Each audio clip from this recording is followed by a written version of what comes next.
Eny ary miarabantsika mpanaraka ny pejy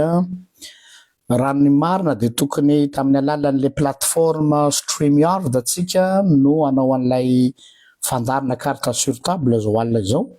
fa misy olana teknika ny vahintsika tsy mety tafiditra izy ao anatin'ilay plateforme StreamYard, tsy fantatra ny antony,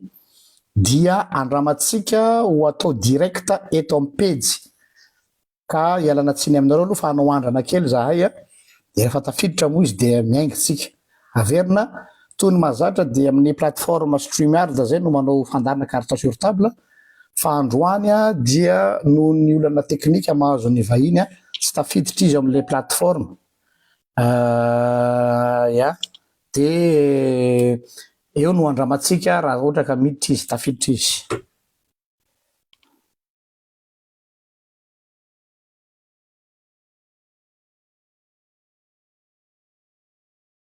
Ny compte-nao Stan.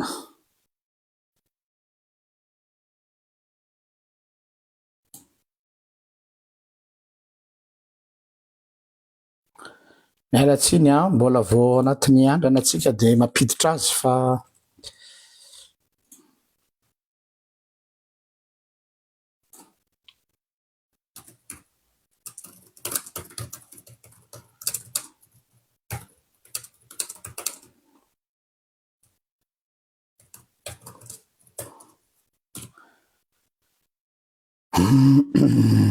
vetivety aloha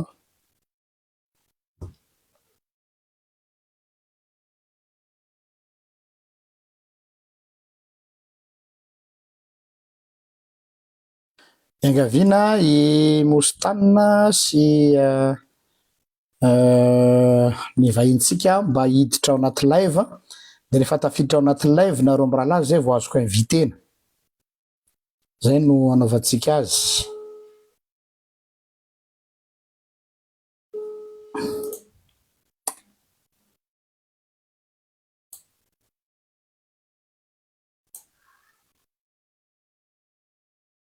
Raha tafiditra ao anaty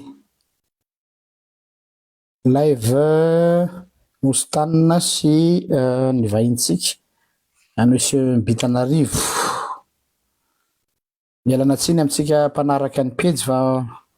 misy an'ity couac teknika ty moa. Naso kely efa tafiditra ve Mostanina ao amin'ny manaraka live ao amin'ny pejy RGL?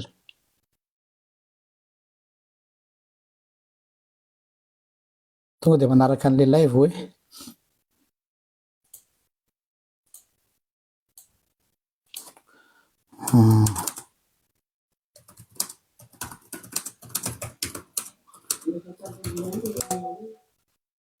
ay efa eo Mostanina. Lasoloha ay zary nety tsy hitako ny Mostanina to zany.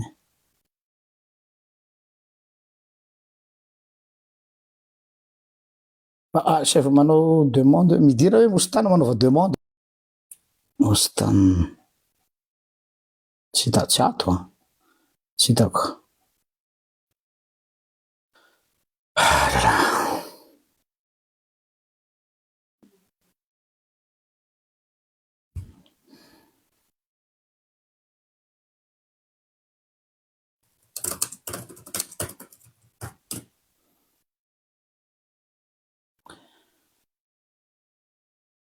Manorata ao anatin'ilay live hoe Mostanina dia tonga dia eo no ajotenanao dia ohatrako hoe Monsieur Bitanarivo.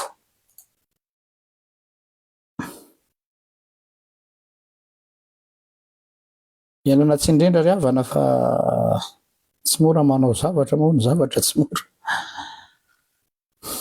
Tsy nety ilay plateforme fampiasanay andavanandro. Mety moa zany fa manana olana ny vahintsika tsy mety tafiditra ao anatin'ilay izy.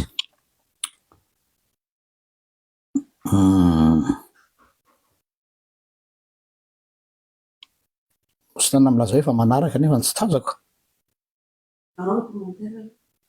Manao ve commentaire Mostanina sy Monsieur Bitana ao anatin'ilay live? Manorata hoe nareo anatin'ilay live dia amin'izay nareo tazako. Dia ajouteko miaraka amin'izay. Azafady indrindra.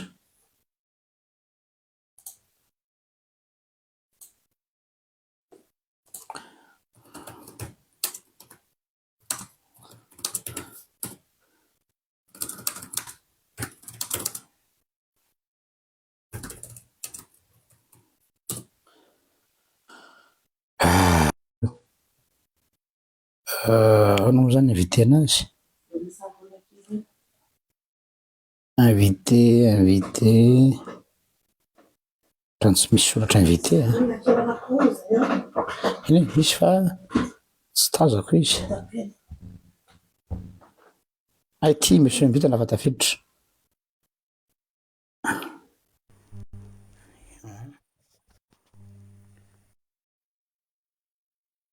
Appellerai en recherche. T'appelles en recherche. Elle doit accepter l'invite.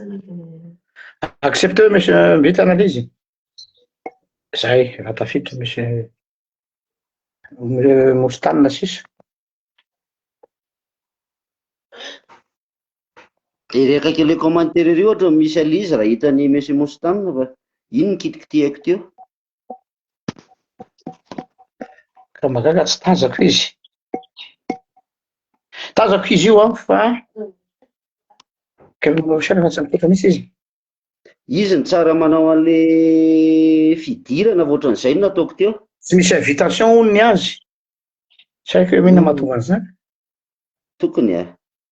ery amin'le fanaovana commentaire io dia côté gauche moa zany sa droite misy kely hoe misy ohatran'ny zavatra kely klikena zay.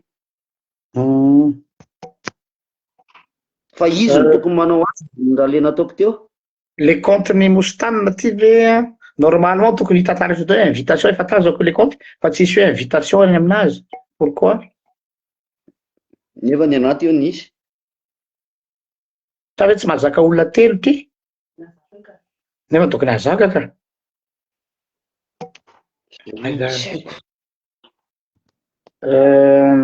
Mbatanizy ve?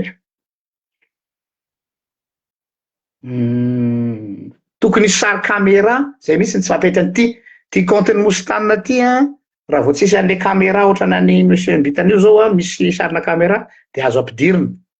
fa raha vao tsisy an'le caméra dia tsy tafiditra. Zay ny fahazoako an'le izy.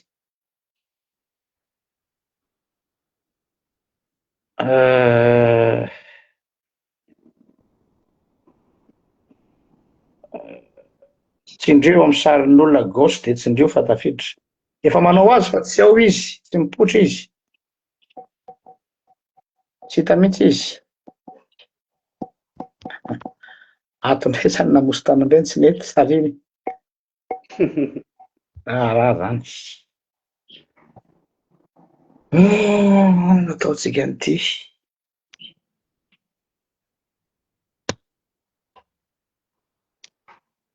Sa ve bon mba tsy hataraiky atsika aloha Mostanina miditra amin'le plateforme tao dia filmeko rehefa miteny zay. Sy hitanareo mampety azy tsy maninona ka tsy maninona fa manaraka fotsiny moa zany arak'izay fantany mipetraka eo dia afaka valiko foana ihany. Dafo aloha zay no manaka ka Mostanina tsy tafiditra mihitsy. Eo no olana. Dafo aloha raha miala tsiny raha olona fa somary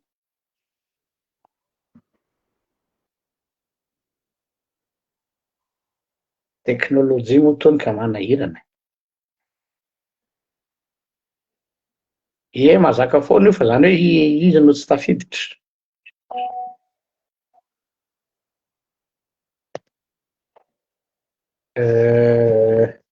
Sao dia misy tsy miteny hoe sao dia misy invite aloha sisa mila miajouter non efa ajouté efa ao ary izy fa tsy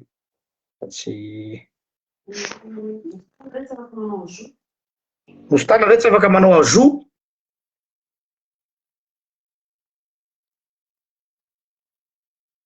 Sao andrataka izy.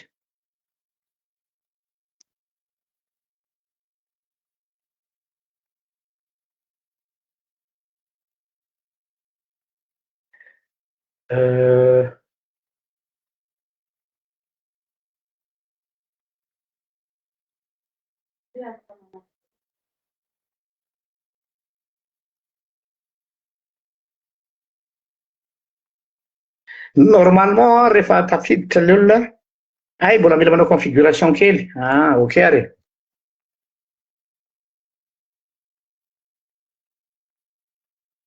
Vetivety kely re olona. Eny ary na zany zany de fahafaly miarahaba antsika ny vahintsika izay tonga namaly ny anso amin'ity hariva ity. Isaorana azy be dia be ny fanakena ny fanasana zany amin'izao sabotsy alinalina izao na de betsaka aza ny andraikitra sy ny ao koa ny fiainana personnel individuel week-end ohatr'izao moa de fipetrapetrahana amin'ny fianakaviana vady aman-janaka fa dia nataonao zava-dehibe ity fotoanantsika androany ity ka mandrapahatafiditry ny namantsika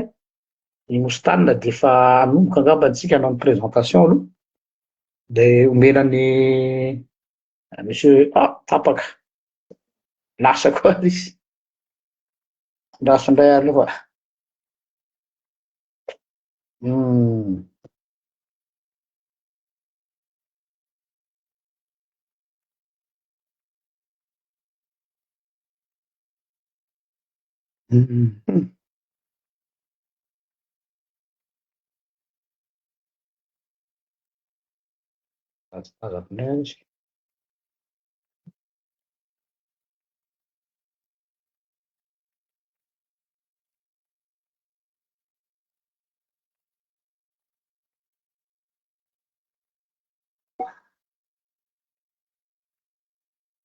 Accepter, ajouter.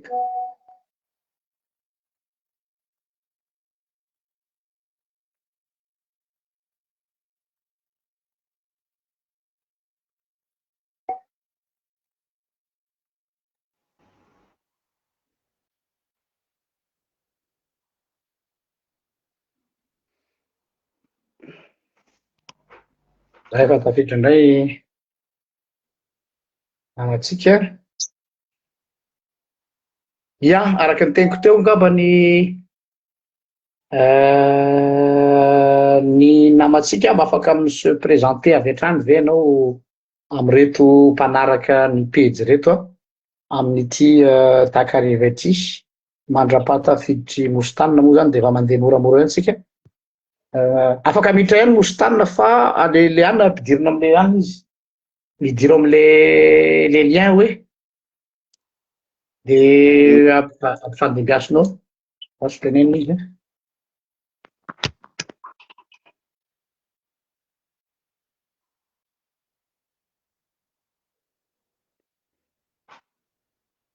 Ok. Tafiditra ve i Mostane? Tsy tafiditra izy fa ho ampidiriko am'le plateforme ay fa manao demande zany discussion izy fa tsy tafiditra. Mbola tsy tazako ianao.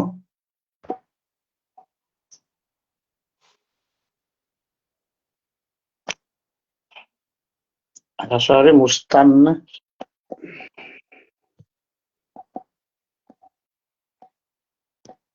Raha viana hatrany voalohany ve mety ety? Efa reto fa nianazy no nanao configuration le téléphone le machine de zay mahatonga an'io. Aleo angamba tonga de efa omeko anao ny fitenenana hanao présentation amin'ny mpanaraka ny pejy satria le olona koa moa nanjary lany megany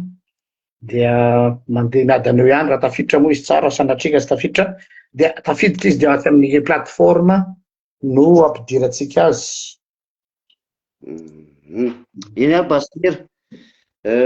misaotra betsaka anareo lahy moa nanao ity fanasana ity makasitraka indrindra ary samiota in'Andriamanitra mandrakarivotsika zany ao anatin'izao toetra rà azo lazaina mivaivay sy ao anatin'ilay ataoko hoe politika fanavoazana. Efa napetraka ao moa iny ny lohateny zay iodikodina ny adevitra zay ataontsika eto fa ny teniko voalohany de miarahaba izay rehetra manaraka izao fandaharana izao miarahaba alinalina zao moa no fotoana fahana zany de ny teny moa zany eto afaka mamaly hitako miandalana eo reo komantera ihany moa dia afaka mamaly zany arak'izay afaka ovaliako sy afaka holazaiko eo ihany koa nyfantaniana izay apetraka nareo roalahy dia afaka mamaly an'izay ny tenako mahita komantera ty moa eto miteny hoe aza dino miteny merameritry atosika amin'ny présentation za moa zokony zokony lakony sasanangy samy manana azy sakamanao sy avozo le asa iandraiketana izy be ny tanàna Meritry Atosika ny tenako moko tsara président ny syndicat des magistrats de Madagascar. Saotra tompoko. Ya, zay indrindra moa satria teto ny rahalanao en tant que ben'ny tanàna izy miavaka tsara apetraka amintsika mpanaraka ny fandarana fa tsy misy idiran'ny resaka mahampirahalahanareo mihitsy satria amin'ny andraikitra no antony nanasana anareo ao anatin'izika misaotranao manoka raha ny amin'izay zavatra zay. Fantaniana angamba tonga de potserina voamaso miaraka ny fitenina zay hoe ao anatin'ny fotoana ny atao hoe fanavaozana tsika zao ahoana ny ao anatin'izany fanavaozana zany ny zavatra tena andrandrain'ny olona voalohany indrindra dia ny lafiny ara-pitsarana. Ary amin'izao fotoana izao dia mahavay be ny tontolon'ny fitsarana io ho anareo manokana izay voakasika zany tena akaiky be ka ahoana ny fahitanao ny toe-draharaha amin'izao fotoana izao hoe hatramin'izay zany ny fitsarana teo ihany fa amin'izao zany izy lasa ohatran'ny tena ohatra hoe lasa tanàna visy havanana zany zao ny fitsarana sy ny fitondrana ny fijerinay azy ivelan'ny monde judiciaire ahoana nefa n'izay zavatra hoe fahitanao azy hoe tsy misy danger ihany ve ho amin'ny asanareo zay zavatra zay sa opportunité io ahafahanareo tena mieritreritra tokoa ny fanavaozana ny tontolon'ny fitsarana satria hoe fanavaozana moa zao no malaza amin'ny lafiny rehetrarehetra na fanjakana io na fiarahamonina na toe-tsaina io maika moa ny fitsarana. Zay zany no fanontaniana voalohany mba saika apetraka aminao to. Ie, nisy moa ny tolona teto amin'ny firenena zany nanomboka tamin'iny 25 septembre 2025 iny ary ny alohan'izany zavatra izany moa zany tamin'izany fotoana dia tsy lavina ary ny tenako manokana mahafilohan'ny syndicat dia tsy mandany zany velively rehefa misy fotoana ny tena moa manazava hevitra sahalan'izao tsy afaka hiteny mihitsy ahako ny za manokana eny na ny SMM sy miboropika manaro hoe madio sy tsy misy kolokolo fitsarana ary betsaka ny fimenomenoana ny vahoaka izay manandrara eny amin'ny fitsarana indrindrandrindra ihany koa moa eo amin'ny resaka tambazotra tserasera sy ny sisa be dia be ny parametra antony sy ao ambadika izany zavatra izany fa raha nandeha ny tolona araka ny teniko teo am-boalohany dia anisan'ny fitakiana ny etaeta amin'ny vahoaka na manandrara na tsy manandrara ao amin'ny fitsarana ny asiana ny hoe fanovana fanavaozana ny système judiciaire malagasy dia mety mbola ato anatiny ny adevitra izay ho ataontsika eto le izy be dia be ny parametra mahatonga ny olona memenona amin'ny resaka hoe fisiana kolokolo ka opportunité anankiray ny tolona izay nisy teto amin'ny tany sy ny fanjakana ahafahana miroso amin'izay hoe fanavaozana ny fomba fiasa sy ny ataoko teny banky tokana hoe ny fanavaozana ny fitsarana zany eto Madagasikara hoe fotoana fanararoatra zany zao hoe inona ilay zavatra lesoka sy ny zavatra rehetra tsy mety ary afaka tokony ahity sy avaozina fa tao anatin'ny efa-bolana aloha ialampitsiny dia ny ety am-piandohana fa mbola tsisy ny zavatra afaka tsapaitanana raha ny fomba fijery ny syndicat manokana eo anivon'ny tontolon'ny ministera ny fitsarana. Zay angamba aloha no valiteny omeko voalohany afaka mitohy mametraka fanontaniana Za koa moa eto miezaka ihany mijery an'ireo zay commentaire zay ataon'ny mpanaraka. Mahatonga mametraka zay fanontaniana zay mantsy amin'izao fotoana izao ny zavatra re ombeny ahely sy lazain'ny olona moa zany tsy ahely fa lazain'ny mpiaramonina amin'ireny situation politika amin'izao fotoana izao reny dia somary gagagaga ihany safady izahay mpitazana ohatra ny amin'ny fisian'ireny hoe perquisition hoe fahefana avy aiza no manatanteraka any. Zay manokana zao de ataoko mahitsy be ny teniko eto hoe ohatrany tonga de ny ministry ny fitsarana no mamoaka ny baikon'ny perquisition fa raha ny procédure ave ohatra tsy tokony hisy tsy haiko hoe procureur ave sa ahoana azonao zavaina aminay vahoaka ave ny processus judiciaire ny amin'io zavatra io fa zavatra nanaitra anahy manokana de tonga de avy hatrany de tonga dia ny ministry ny fitsarana no mamoaka ny lamina rehetra hoe tsy meloka izy tsy efa misy fitsabahan'ny exécutif ave ao anatin'ny asan'ny judiciaire na de ataontsika hoe ao anatin'le corps-nareo koa ary izy de eo zany no mahavery anay hoe lasa mifampiditra ave zany ny exécutif sy ny judiciaire amin'izao fotoana izao no le hoe zay ve le fanavaozana sa ahoana. Eo zany no fanontaniana voalohany sady ampitaina aminao namana. Miresaka n'ilay perquisition zany anareo manontany mikasika an'izay io moa resaka hoe processus hoe ahoana ny procédure na perquisition amina mety hoe fisina infraction anankiray. Normalement nisy ny fivoriana izay niarahana tamin'ny ramatoa ministra moa fony herinandro izay natababolana tao aorianany nandraisan'ny asany. Ny ministra ny fitsarana amin'ny ankapobeny no atao hoe chef ministère public na lehibe amin'ny fampanaovana angamba manerana ny nosy amin'ny maha-ministra fitsarana anazy. Manana a double casquette ihany ny ministra fitsarana zany satria izy moa zany poste politika ny poste ny ministre de la justice fa rehefa lasa ministre ianao dia ianao no ao anatin'le atao an'le hoe principe de la subordination hiérarchique. Rehefa nandeha ny fifampiresahana tao amin'ny cour suprême izay tamin'ny fotoana ny onana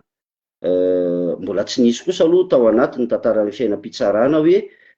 ministre fitsarana ny famelabelatra sy mifampiresaka tamin'ireo mpitsara tao amin'ny cour suprême tamin'izay fotoana izay. Ary ny subordination hiérarchique matetika moa zany dia misy ilay hoe baiko fa nampianarana anay aloha zany na de tsy ao anatin'ny ordre judiciaire raha moa zany misy ny tenako fa rehefa manao formation ENMGO dia misy le atao hoe tronc commun hoe misy principe général be da be iarahan'ny filière anankitelo mianatra moa zany de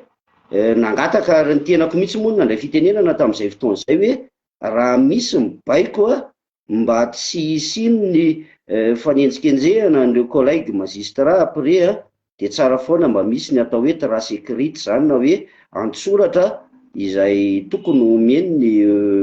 ministre fitsarana. Ary ny fanekena izay resaka izay tsy hoe fanekena anaovana firaisana petsapetsa akory na ho an'ny ministre zany na ho anay mpitsara tsy, fa eo amin'ilay fiarovana n'ilay mpitsara amin'ny fanajana n'ilay principe de subordination hiérarchique. Mialatsiny amin'ny indraindray mety misy teny vahiny fa tsy voazavako amin'ny teny malagasy. Raha izay miresaka perquisition tsika to dia ampidiriko resaka politika le resaka satria tsika angamba mahatsikahatra hoe miaramila no mandeha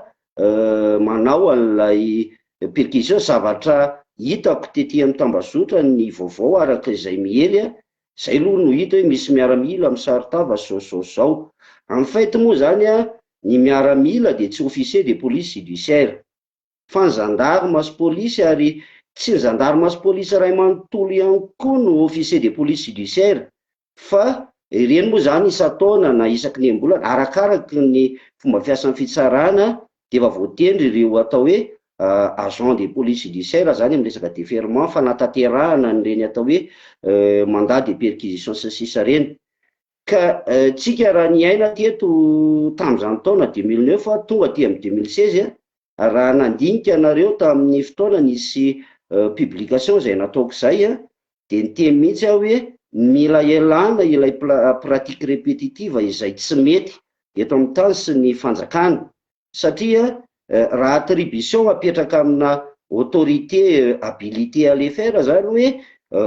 ny ireo izay manam-pahefana tokony andraikitra tokony hanatanteraka azy a, lasa misy fitsaingoana any anatin'le zavatra. Ianao moa teo i pasteur ny teny hoe ny ministra mihitsy zao ny tenako aloha zany aloha tsy afaka ilaza ny fahamarinana ny zavatra noteneninao na ny mahadiso azy, satria na izaho tenako koa dia manontany tahaka ny anontanianao hoe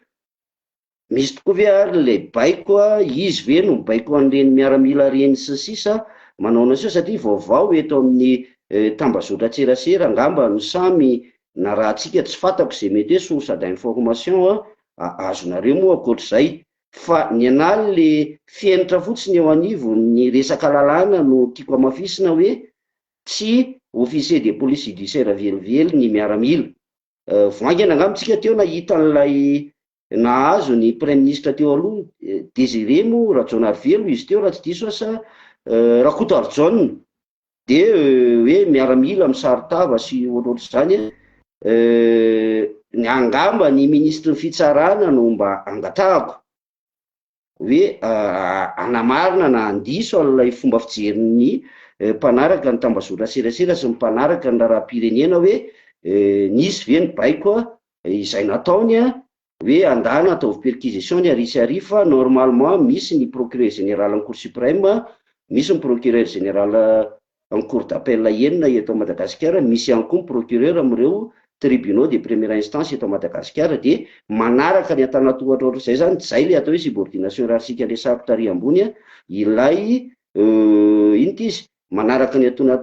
tanatohatry ny fahefana tahak'izay zany mainga any ministre, dia mety mandeha amin'ny procureur général en cour suprême, midina amin'ny procureur général en cour d'appel, any amin'ny procureur de la république amin'ny tribunal de première instance zany. Ohatr'izay no afaka amaliko an'ilay fanontaniana, fa tsindriko ty teniko ty hoe amin'ny maolo-pirenena dia tsindriko izy hoe tsy manana fahamarinana afaka hamalinanareo eto hoe tena i ministre Ramatoa Nisoerinaivo no mibaiko teto sy mibaiko teroa, satria tsika zany rehefa miresaka dia mila atao hoe ty le source mazava n'ilay baiko. Io ihany koa mety hoe misy le procédure mandeha ivelany tontolo ny fitsarana mihitsy zany. Ok, sotranao nanazava zay procédure zay, tsara moa nanazavana zay, ka eo matsy no mahatonga anay mametraka fanontaniana ho anahy manokana sady misolo tena ny vahoaka hoe raha noroso amin'ny hoe fanavaozana isika dia anisany ho anahy manokana aloha zay moa ato anatin'le fikambanana hoe fanorenana miabo gardien de la révolution, dia nahita hoe ny olany Madagasikara hatramin'izay dia amin'ny tontolon'ny fitsarana zay politisé loatra, tena instrumentalisé nireo mpanao politika, tena mpanao politika dia mitondra voalohany indrindra. Ka ho anay manokana aloha tsy fantatra hoe afaka mandiso an'izay ianao na manamarina an'izay hoe zay matsikatra hoe tsy misy le indépendance de justice ao Madagasikara noho izay karazana tsindry avy amin'ny fahefana-panatanteraka zay, dia manontany anao zany en tant que président ny SMM anao hoe fijerinao manokana misy ve ny indépendance de justice amin'izao fotoana izao, ary raha tsy misy ahoana no tokony ho firafitry ny fitsarana eto Madagasikara mba hisian'izay indépendance de justice zay, satria misy ohatra zao namana nametraka fanontaniana zay ovakiko eto le izy lasokely aloha fa jonglé amin'ilay zavatra tokoa moa dia misambadida kely mialatsiny indrindra fa misy imprévu be dia be hoe fa maninona zay ny fitsarana ataon'ny fanjakana, atao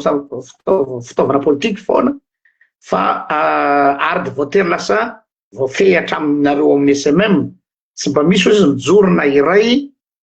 zao izy ka misy hoe rafim-pitsarana dia ny filohan'ny CSM na ny filohan'ny CSM ny zasy hoe fomba famaliny nanoratra sao de dedekoana aizao koa misy hoe rafi-pitsarana dia ny filohan'ny CSM dia avy amin'ny filohan'ny repoblika ny président de la république no manana quota ohatra koa amin'ny ACC mifangaro ny fanontaniana ny ministre ny fitsarana eo ambanin'ny fahiny président de la république ihany koa dia aiza hoaiza ny mety ho fahaleovan-tena somary fangaro be le fanontaniana ho fiainana tsiny fa raha tsorona angamba n'le tiany tenenina dia hoe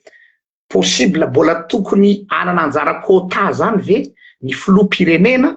eo amin'ny fanendrena ny olona ao anatin'izany rafitra rehetrarehetra zany mba hahatonga an'ilay indépendance de justice. Miresaka indépendance de la justice moa ianao anatin'izay zay fanazavana omban'ny fanontaniana izay napetraka pastera zay fienitra fotsiny tiana hoe principe no hazavaiko hoe ny atao hoe fahaleovan-tena fitsarana moa zany dia tsy fitsabatsabahany mpanantanteraka sy ny mpanao lalàna amin'ny asa-pitsarana zay ray fa ny singa faharoa manaraka an'izay ny fahaleovan-tena fitsarana ihany koa dia manambara hoe ny mpitsara mpamoaka didy dia mahaleo tena amin'izay didy avoakany araky ny lalàna. Ny fahatelo manaraka an'izay miresaka ny filan-kevitra ambony mpitsara ianao na ny conseil supérieur de la magistrature zay ny tenako moa nisy taona à l'époque ny fanambarana nataony colonel Patrick hoe ny tenako sy Mamoravatomanga no mpanino ty izy mpanao affectation ampitsara ao amin'ny CSM sisa io moa tsy sidirako fa azavaiko ny atao hoe filan-kevitra ambony mpitsara. Ao amin'ny filan-kevitra ambony mpitsara zany dia misy mpikambana eo amin'ny 40 voafidy izay ny mpitsara no mifidy azy. Misy olo tena ny fiarahamonim-pirenena na hoe représentant en société civile. Misy ny atao hoe mpikambana avy hatrany izy dia mpikambana no ny toerana misy anazy dia ireo lehibe procureur général ny cour suprême sy ny premier président cour suprême dia ohatr'izay zany firafitra ao anatin'io filan-kevitra ambony mpitsara fa amin'ny filohan'izy io dia filohan'ny repoblika. Ary ny tena moa voalany président ny SMM 2021-2022 nandray an'le asa tsy nindray tsy nindova tsy dia tiana le hoe iny foana no atao ho tatatatainy isan'andro tamin'izany fotoana nametraka mihitsy zay hoe stop hoe atsaharo ilay fitsapatsapahana amin'ny raharaham-pitsarana satria tamin'izany fotoana aloha nisy ny fahatsapana hoe tena misy ihany fambolana zavatra be da be mikasika le satria resaka misy resaka hoe kolikoly baiko sy sisa fa nisy ihany ny tena hoe fitsabahana ataon'ny fitondrana amin'ny raharaham-pitsarana dia eo zany tsika le atao anatin'le atao hoe fanavaozana ary zany zavatra zany no mbola ho avy ngamba ny anjaranay eo anivon'ny syndicats eo anivon'ny mpitsara ray manontolo manerana ny nosy hoe tokony efa fotoana hialana zany atao hoe filohan'ny repoblika no filohan'ny filan-kevitra ny mpitsara. Ary tadio tsika gasy tsika malagasy tsy voatery ao anatin'ny sehatra fitsarana ihany fa mbola mametraka foana tsika amin'le resaka le hoe hiérarchie na misy fotoana aza matetika amina fotoana tsy tokony hoe ametrahana ny atao hoe hiérarchie dia lasa hialokalofana le hiérarchie mety anaty fihetsaram-belatsia mety anaty tahotra dia ekena zay tiany zay hevena hoe ity ny lohany indrindra eto amin'ny tasin'ny fanjakana dia izay zavatra izay no mila hedivana. Ary izay moa zany miandry hoe rovina ny torony eo anivon'ny système judiciaire malagasy no avy amin'ilay atao hoe inona moa zany azoko ilazana anazy hoe ametraka an'ireo singam-panavaozana ho an'io fitsarana malagasy io. Fa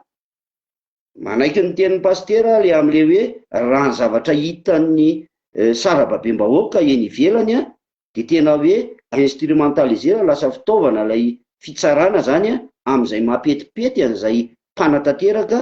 eo amin'ny fitondrana. Io moa tsy ho resahantsika angamba tsika tsy mahita ny tena hoe inona ny ankolisy mandeha entre samy lehibe any ambony any fa matoa misy fomba fiteny zay hoe nitsikitsika tsy mandindy foana fa ao raha misy ny fimenomenona ny olona tsy voatery tamin'izao ihany fa na ny teo aloha ary misy ny zavatra tsy mandeha araka ny tokony ho izy ato anatin'ny fitsarana dia izay le fahavononana raha voalan'ny fandroany moa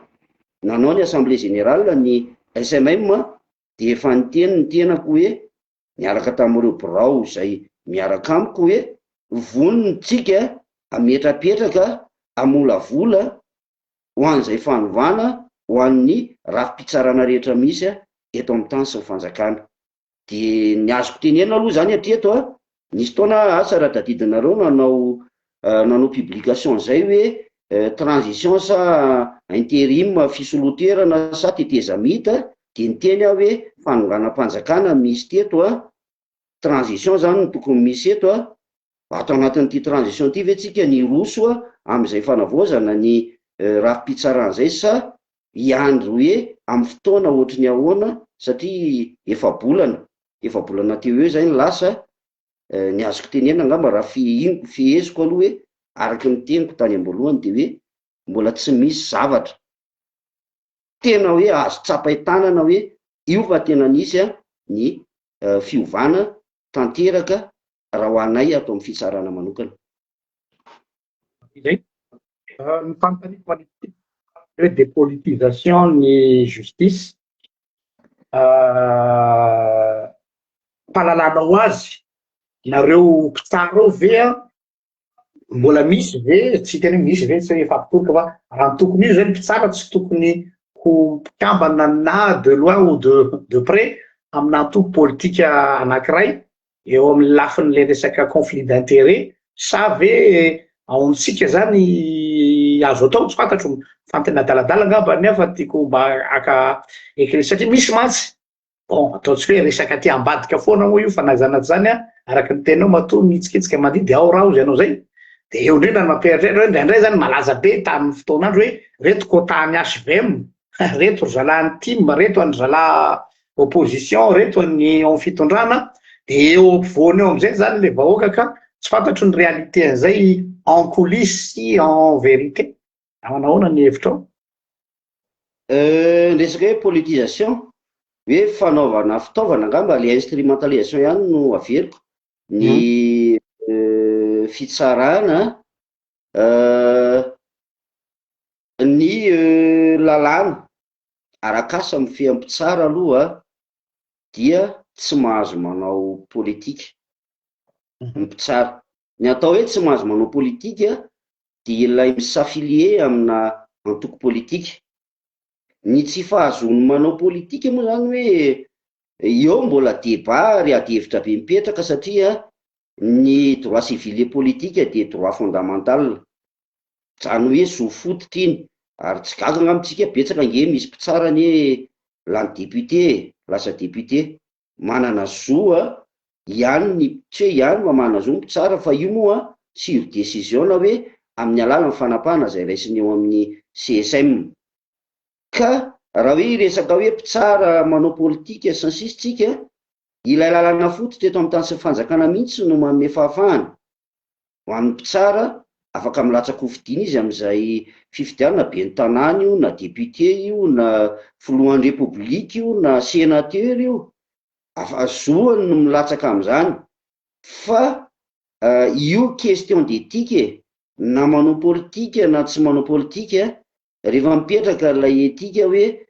rehefa any amin'ny fanaovana politika ianao la ny député sy ny sisa dia any ary tombon-dahany be ary zany raha misy mpitsara ohatra la ny député mijery ny moins sy ny plus rehetra amin'ny resaka système judiciaire eto Madagasikara ohatra ka mba isany manao ny tolo-dalàna ho fanavaozana sy ho fanatsarana ilay rafi-pitsarana eto Madagasikara tsy hitako inona moa no maharatsy an'izay miresaka quota ianao hoe reto olony HVM dia atao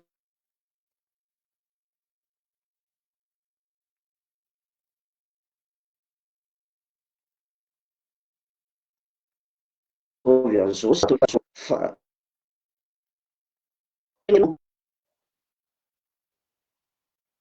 tapaka izany pastera sa maheno nareo tapatapaka kely le izy teo azafady. ao ve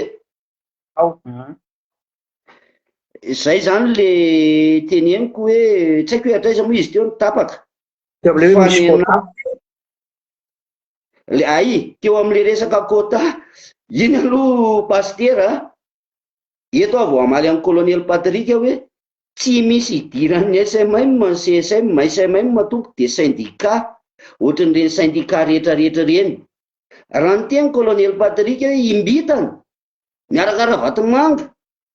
de mpanao ny affectation ampitsara ao asa tsy haiko ngamba hoe zavy eny andihy baiko an'Andriamatoa Andro Rajoelina izay filohan'ny CSM tamin'izany fotoana hoe ity ataovy procureur ary de ity ataovy procureur général tsisy idirako de ohatr'izay le ny syndicat zany de sahala amin'ireny syndicat rehetra reny tsotra be le izy ny asana syndicat de mitovy amin'ireny hoe ONG ny attribution sy ny sisa moa zany raha adiketo fikambanana tsotra fa eo amin'ny resaka socio juridico politika ny ara-tsosialy ny araky ny lalàna ary ny ara-pitsarana sy ny ara-politika eo afirenena ray de tafiditra ao anatin'ilay hoe groupe de pression ny syndicat mijery my plus sy moins amin'ny zavatra tsy mety ao amin'ny tontolo n'ilay secteur misy azy ohatry ny anazy zao atao amin'ny fitsarana de miteny rehefa tsy misy zavatra afaka hoe tsy maintsy tenenina de ohatr'izay le izy fa le resaka quota resahanareo eto iny tsy miditra amin'izay mihitsy ny tenako hoe misy ve any hoe ohatra zany zao ohatra amintsika miteny zao zany ataoko exemple akaiky le izy zao hoe miova sata miovandrina miova ny fitondrana tsy hay moa izy ty mbola ny ataoko tsindry kely foana entre guillemets le hoe miova hoe transition ty sa intérim sy sisa de hoe mety ho avy koa ve hoe hovaina koa ve ny procureur ery sy ny procureur général ery sy sisa mety zay ve satria zay zavatra tsapanisy teto amin'ny tany sy fanjakana teto hoe rehefa miova régime de hovaina daholo ny élément zay angamba ny mety misy singa kely mety hatafidiran'le ahiahanareo vahoaka ao anatin'le izy hoe lasa instrumentaliser lay fitsarana zay ngamba no afaka maliko alay quota tiany pastera tenenina fa raha ny tokony ho izy raha ny lalana amin'ny fiain'le izy dia tsy misy resaka quota zany tsy an'izany fa eo fa misy mamba CSM be da be ao raika amby roapolo isa zareo ny ao reo mandidy manapaka hoe zao indray satria mijery ny carrière ampitsara ny CSM de zay idirany exécutif ankolisa any ambadika any za tsy mahafantatra tompoko ny aloha to de teneniko zay io namana Mostanina mbola miezaka zay mitady solution de izy nataoko tsy tafiditra izy fa mitady astuce atao amin'ity le plateforme ty de afaka miteny izy de filmeko ohatry zao de mino fa mariage ianao any nareo koa mety mahitana miaraka eto zay mirahalahy zany ohatran'ny hoe manao anona iatsika menanao fitenenina Mostanina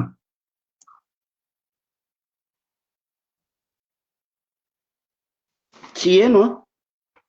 mbola vo hiteny izy mbola misy décalage kely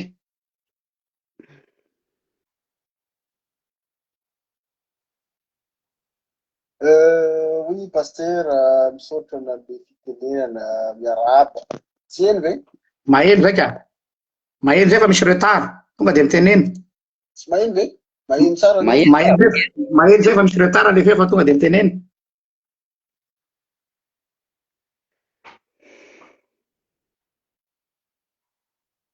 alefaso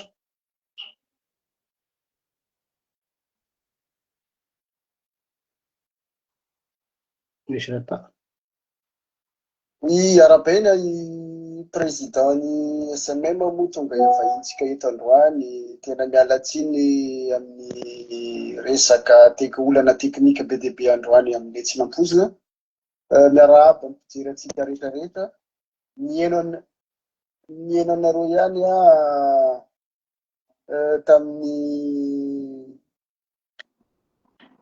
resaka anareo efa nandeha teo aloha tohizantsika ihany le resaka satria nareo ohatra nefa niditra tany anatin'le resaka procédure moa ianareo teo a. Ianako fanotaninako tiako verenana kely président en tant que anao président ny SMM zany a, tena isaorananao aloha e, isaorananao ihany nahasany hiaraka aminay androany a. Ahoana za zany niverina am'le be resaka déontologie, resaka déontologie sy principe. Ahoana ny fijerin'ny SMM, ahoana ny fijerin'ny mpitsara eo amin'ny fanendrena aloha ny tiako resahana, amin'ny fenandrena ny ramatoa ministra, satria ohatra ny manana misy paradoxe institutionnel majeur.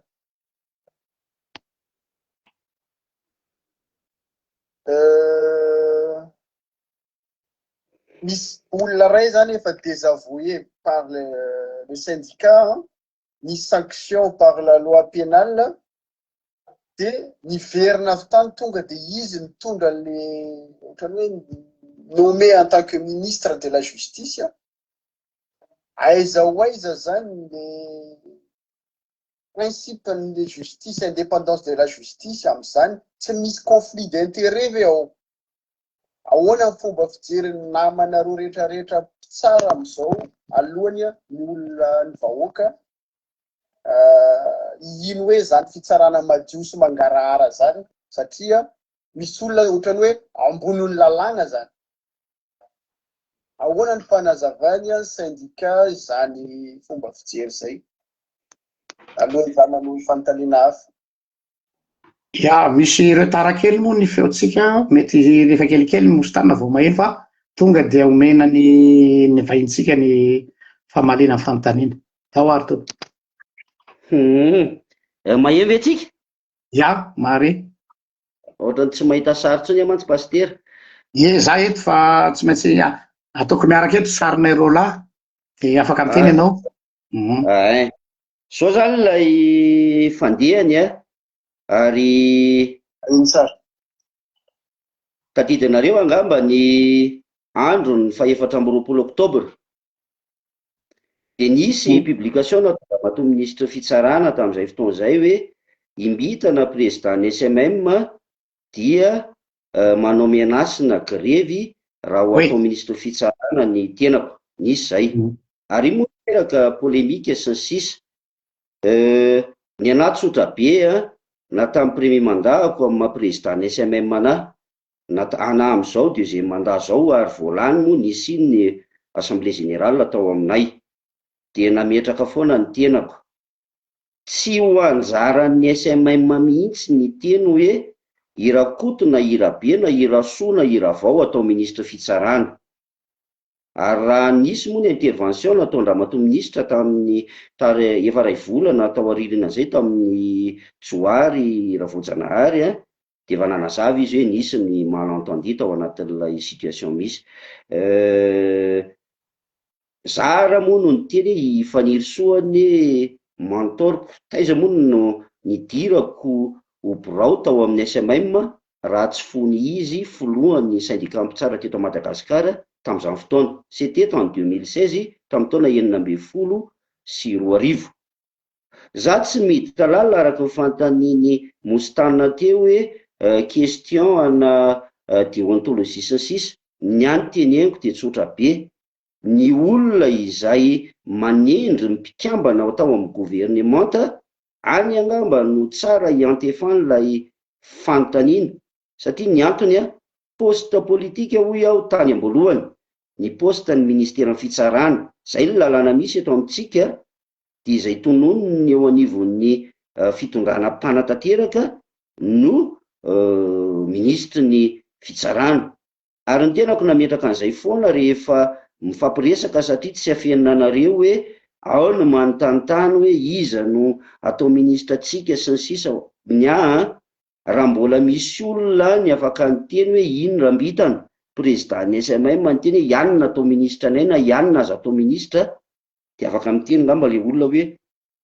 nanao an'izany ny tenako. Ny antony to dia azavaiko eto ary zava-dehibe tsy ho an'ny SMM rehetra zany zavatra zany, fa ho an'ny syndika rehetra eto amin'ny tany sy fanjakana, mba hanana ny syndika hazon-damosina amin'ny fotoana ilana azy, fa tsy hoe andeha tatatata foana akory na iteny foana. Zao occasion zao tsika androany zao, fa mba tsy de tsara ny syndika zany hoe andeha tady CGR sy andeha tady CGR hoe aka poste politika, fa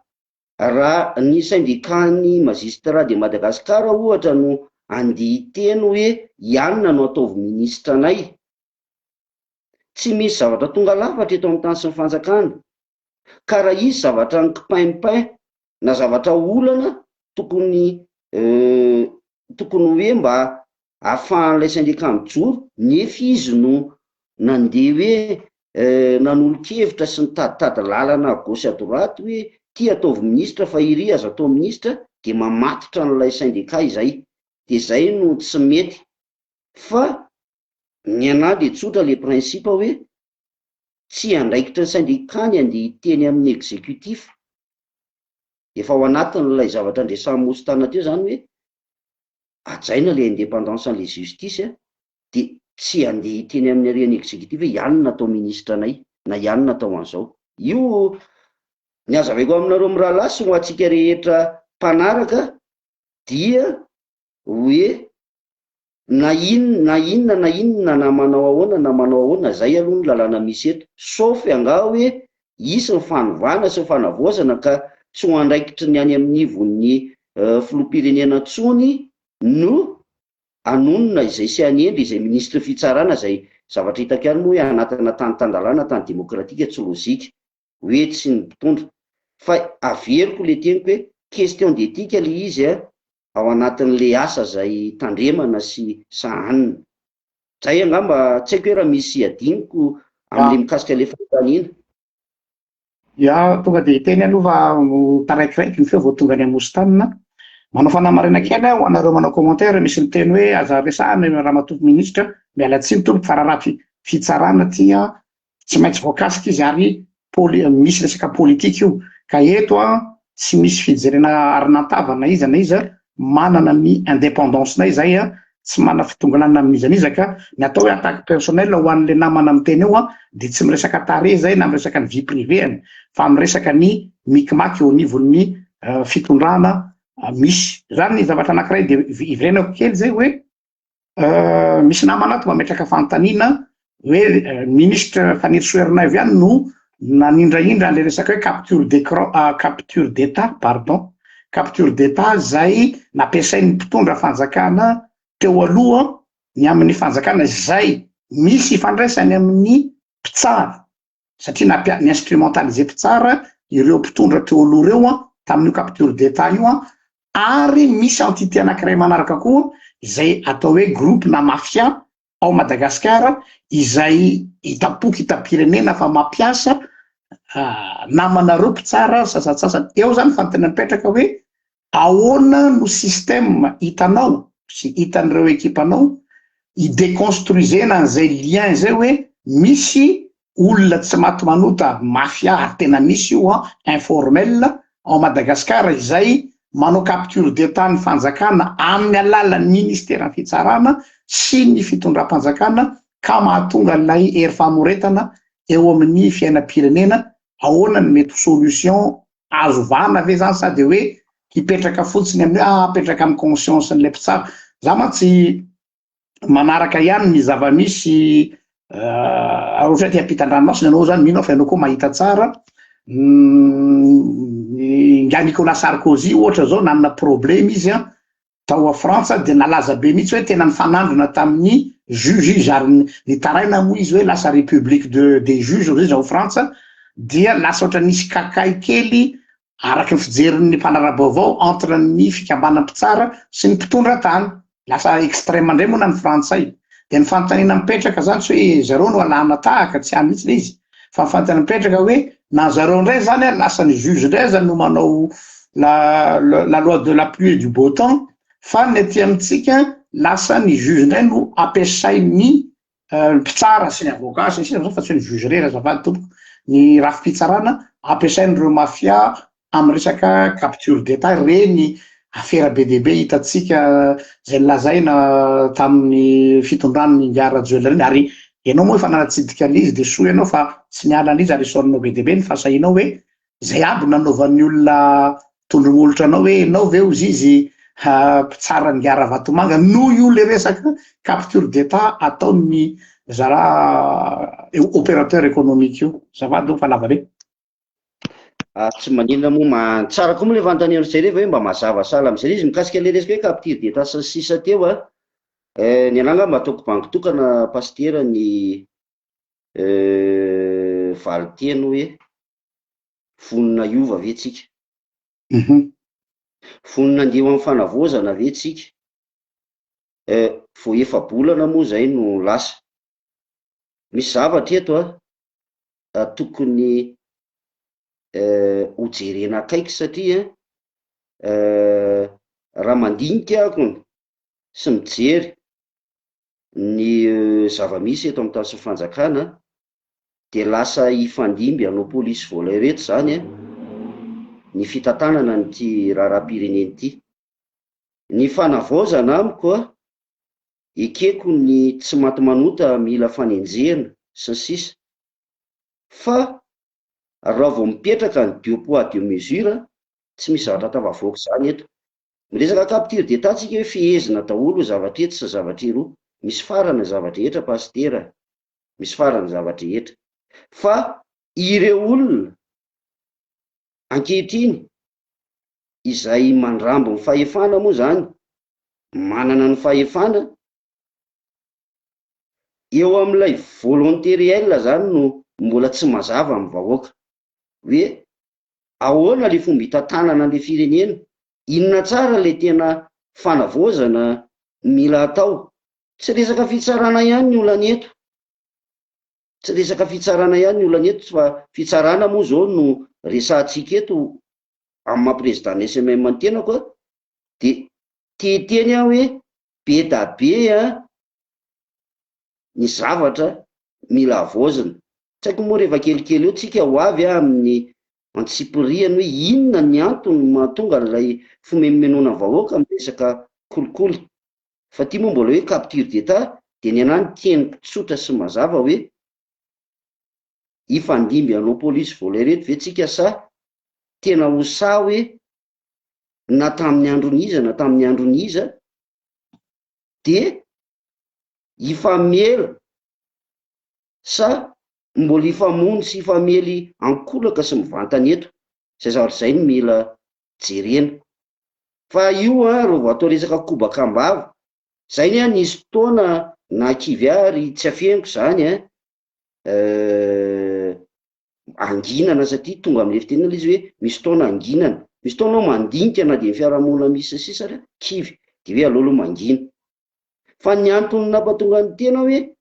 amin'izao indray aloha miteny dia mbola manana indray mifoha indray le fanantenana hoe niova ny fitondrana, donc tokony hisy zavatra hiova zany. Fa tsy haiko aloha raha ho resantsika tsipiriany capture d'état tsy capture d'état aloha zao sy procédure sy sisa, mety efa raha miresaka attaque personnelle le izy tsy dia tsara zany, zavatra tsy mety fa ilay volonté réelle ilay fahavononana mazava no ilaitsika zany ankehitriny dia mbola hoe vao efa-bolana ny lasa.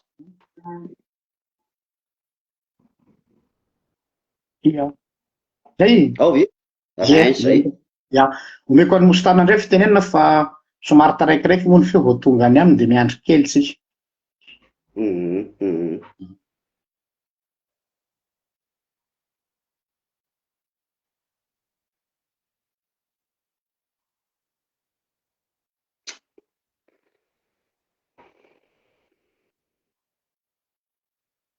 Ny anareo henoko tsara fa ny anako décalé tonga ny aminareo tsy fantako maninona. Ka le vidéo tia miray sur plateforme miray sur Facebook fa tsy maninona io fa tonga dia mitenena.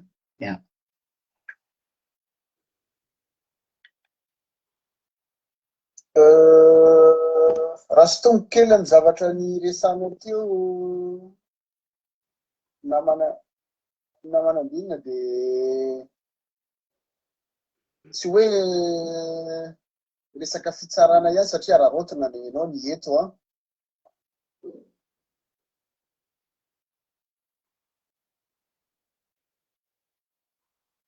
lasa indray ve tsy lasa fa mbola le taraiky le feo. ay le midekala tena décalé za feo zany za ndray ny lasa décalé fa mialatsiny a ye raha resaka fitsarana ozy atsika teo a resaka fitsarana le izy amiko satria andraindraina ianareo tsara zany fa soa ihany fa manana mpitsara atsika ao anatin'ny syndicat afaka miteny afaka mirahina miteny hoe misy zavatra tsy rary satria ohatrany efa very zany le malagasy tsisy olona ianteherana tsony raha ohatra ka misy atao hoe syndicat magistrature zay mijoro satria inona tenentsika ankoatra ny miaramila ny force de l'ordre na tonga am'izao olana be deabe zao a ny fitsarana ny tompona andraikitra voalohany resika ny HCC mpitsara ihany reo a anisan'ny ambonimbony a raha manoteny ianareo a mienanareo bebe kokoa ny olona toy izay a mpanao politika nefa ohatra ny mbola matahotra tsy mahasahy miteny ny ankamaroany isaorana moa manokana ianao a mahasahy miteny a fa raha ohatra ka organise tsara le izy a misy mahasahy miteny ohatra ny raisitsika exemple satria efa resanareo ihany resaka hoe perquisition teo mandrakity androany a tsy misy mpitsara na olona mpanao lalàna ray miteny hoe rariny sa tsy rariny zany militaire force militaire manao perquisition zany misy miresaka moa anatin'le izy hoe quelque tête ihany a militaire amin'izy fa misy fa miteny hoe milice mbola tsy nahita proof moa tsika am'izany ray zany aiza hoaizany sécurité ny malagasy zany am'izany ohatra hoe tena lasa capture d'état zany za hoe fitaovana le fitsarana raha raisika exemple zavatra voatsela nandeha any États-Unis a manao ny ataony trompe a hatramin'io mampiasa an'le force AIS io a fa raha vao niteny ny cour suprême de niemotra ihany trompe na miresaka ny taxe douanière ny trompe mio papany de niteny ihany koa ny mpitsara ny cour suprême ana aux États-Unis am'izao hoe ok zay fa tsy azonao atao eto ny limite de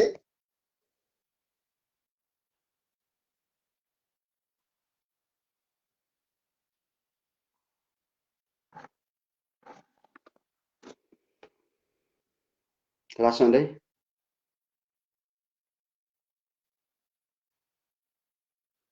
ao ve mbola ve paster afaka minana daholina kamaroany lasa ohatr' zany le izy misy zavatra tsy arako kely le resa mostanina raha mba afaka verina kely hoe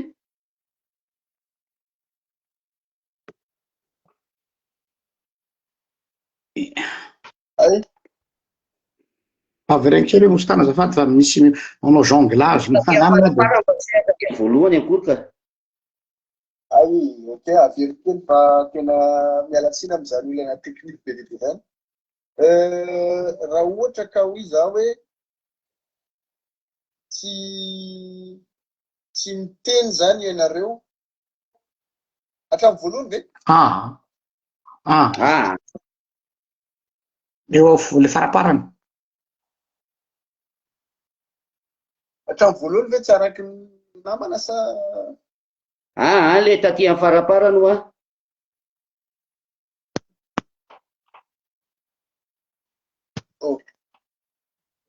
de hoe ahoana zany ny andraikitra tokony raisinareo a mba hoe mba misy tsara na syndicat na ny mpanao lalàna mba miteny hoe ahoana io zava-miseho amin'ny firenena io na resaka perquisition zany tsy ara-dalàna na ireo miaramila ampiasaina hoe ahoana ny miaramila no ampiasain'ny ministera fitsarana no perquisition na dia tsy manana décision définitive ary ianareo mba miteny mba afantaran'olona manao balizy hoe tsy complice ianareo tsy miombon-kevitra amin'ny tsy fanaran-dalàna ianareo fa ireo mihitsy ny tsy te hieny, ireo mihitsy ny tsy te hanaraka zany lalàna zany mba ahafantarantsika hoe aiza ny ady mitondrantsika le izy rehefa tsy manaraka lalàna manko ireo fantatsika ihany fa dernier recours tsy maintsy misy instance internationale io au moins zany mba misy namana gasy be dia be aty ivelany mba hivondrona hoe andao hitoriana amin'ny instance internationale satria efa hoe misy capture d'état io tena hoe utiliser zala ny administration sy ny fitsarana fa manana intérêt agir zany atsika au niveau international. Ya,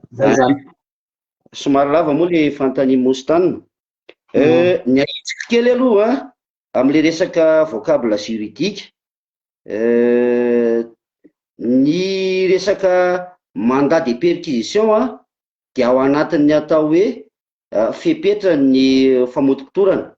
izay le hoe mesure d'instruction amin'ny raharaham-pitsarana mandeha,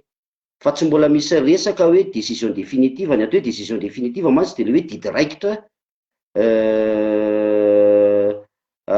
didy raikitra ilo ahitsika kely ohatr'izay fa tsisy didy raikitra hoe tsy didy raikitra le hoe mandat de perquisition fa resaka hoe mesure d'instruction reny mamodipotorana hoe araky ny fisina fandikan-dalàna anankiray mety fitoriana efa mipetraka eny fitsarana. Mostane moa mbola tsy tafiditra teo raha efa tafaresaka kely an'izay izaho sy pasitera teo hoe ny tsindriko tsy le hoe amialatsiny tsy hoe manapaka teninao avy alao angomba aloha anazava kely fa manjary tapaka le fil d'idée monsieur Mostane. Ny olana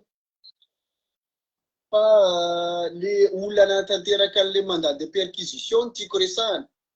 ka eo aza tapahanao aloha olana tanteraka le mandat de perquisition le fanazavana fa azoko le izy fa sady rehefa manao débat ohatr'izao moa zany dia mba ezahana koa le hoe mezaka kely mampianatra ao anatin'le izy ho any amin'le valiteny mihitsy moa ny tenako zany le hoe le resaka hoe olona manao an'le mandat de perquisition ianao moa mbola tsy teo fa efa nivaliko zay efa valiko tary ambony hoe tsy ny miaramila dia tsy officier de police judiciaire fa polisy na gendarme no officier de police judiciaire. Mahafaly zavatra be da be ngam'izay. Ny resaka hoe décision mivoaka momban'ireny mandat de perquisition sy sisa ireny na za miteny aminareo tsy mbola mana preuve eto am-pelantanana hoe ty zao nisy mandat ty tsisy mandat fa reny tsika samy niarana hita teto amin'ny tambazotra hoe nisy andiana miaramila amin'ny saritava vao tsy ela voangana teo tao anatran'Andriamatoa Prime Ministre teo aloha Désiré Rakotoari John, dia angamba le izy ho raisiko amin'ny mety ho resaky Andriamatoa colonel Patrick hatramin'izany fotoana hoe secret défense no comment mety mbola izay ngamba, dia mety mbola tsy hoe mety fa izay le antony tenenako raha namalin'ny fanontanian'ny pasitera hoe les questions na volonté réelle le ilaitsika fa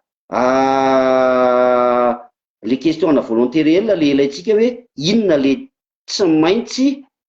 heveritsika anavaozana, dia mbola ao anatin'izao fotoana tena ataontsika hoe terikely zao fa le izy mijeritsika dia mitazana dia misy zavatra marim-potitra fa kianitsika hoe ty kosa tsy mety, fa misy fotoana miteny misy fotoana tsy miteny. Ny any antony tsy teneniko dia teneniko ty hoe ny ministre fitsarana amin'izao fotoana tompoko dia président ny SMM teo alohako ary mantoroko amafisiko foana mantoroko hoe tao nahitako hoe tena olona niady ny ministre fitsarana à l'époque lorsqu'il avait été notre président de notre SMM, tena niady izy. Dia eo amin'ny toerana izy amin'izao dia miandritsika hoe misy zavatra, tsy zavatra aro tanteraka zato isan-jato na tonga lafatra olombelona tsika fa tsy anjely, dia mijerytsika aloha amin'izao fotoana izao.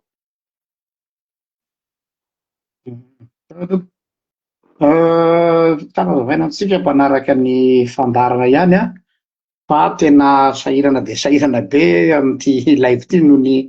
hoe tsy tafiditra plateforme anankiray daholo tsika fa plateforme anankiroa samihafa, dia misy le décalage dia lasa tsy mifankahazo le feo a. Ialana tsiny amintsika mpandray anjara ho an'ny namana, ho an'ny président ny SMM sy ny namana Mostanina ary nareo mpanaraka ihany koa. Misy moa ato manao hoe tokony vakiana daholo fanontaniana rehetra, tsy possible mihitsy ny amakiana ny fanontaniana rehetra fa zay efa nomana ihany koa ary zay zavatra pertinent. Ny zavatra anankiray izay tiako apetraka araka ny efa nifampiresahantsika amin'ny rahalahy tamin'ny fanomanana président dia ny hoe anisany anankiray koa tsy ahaizan'ny olona ny mampisy ny kolokolo le eto Madagasikara dia ohatran'ny hoe ny ninana tao mihitsy tsy ahalalàn'le vahoaka ny zoany sy ny lalàna misy. Ohatra fotsiny zao ny lalàna amin'ny teny frantsay mazava ho azy,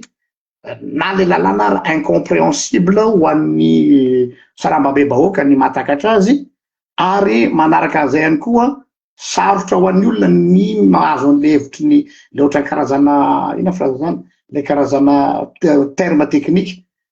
Sy akoatran'ny hoe fampiarana ny lalàna zay ataonareo amin'ny SMM ve tsy tokony isy hoe karazana fandahara, fampianarana na fanentana tsy haiko ahafahanareo manabe ny vahoaka malagasy indrindrandrindra any ambanivohitra, satria ny ankabeazan'ny olana ara-pitsarana dia olana ara-fananantany ohatra. Ny fahalalan'ny olona aloha ny atao hoe zo fototra ny any ampita moa,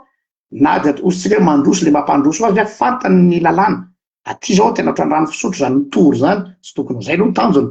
Fa noho izy mahay lalàna dia hoe zany zavatra ataonao zany ozy izy pénal, zany zao tsy fantatry ny gasy, zany zavatra ataonao azy zao dia zao ozy izy azoko enjehina ianao. Fa ny aty ara tsy mahalala koa hoe manana zo izy hanenjika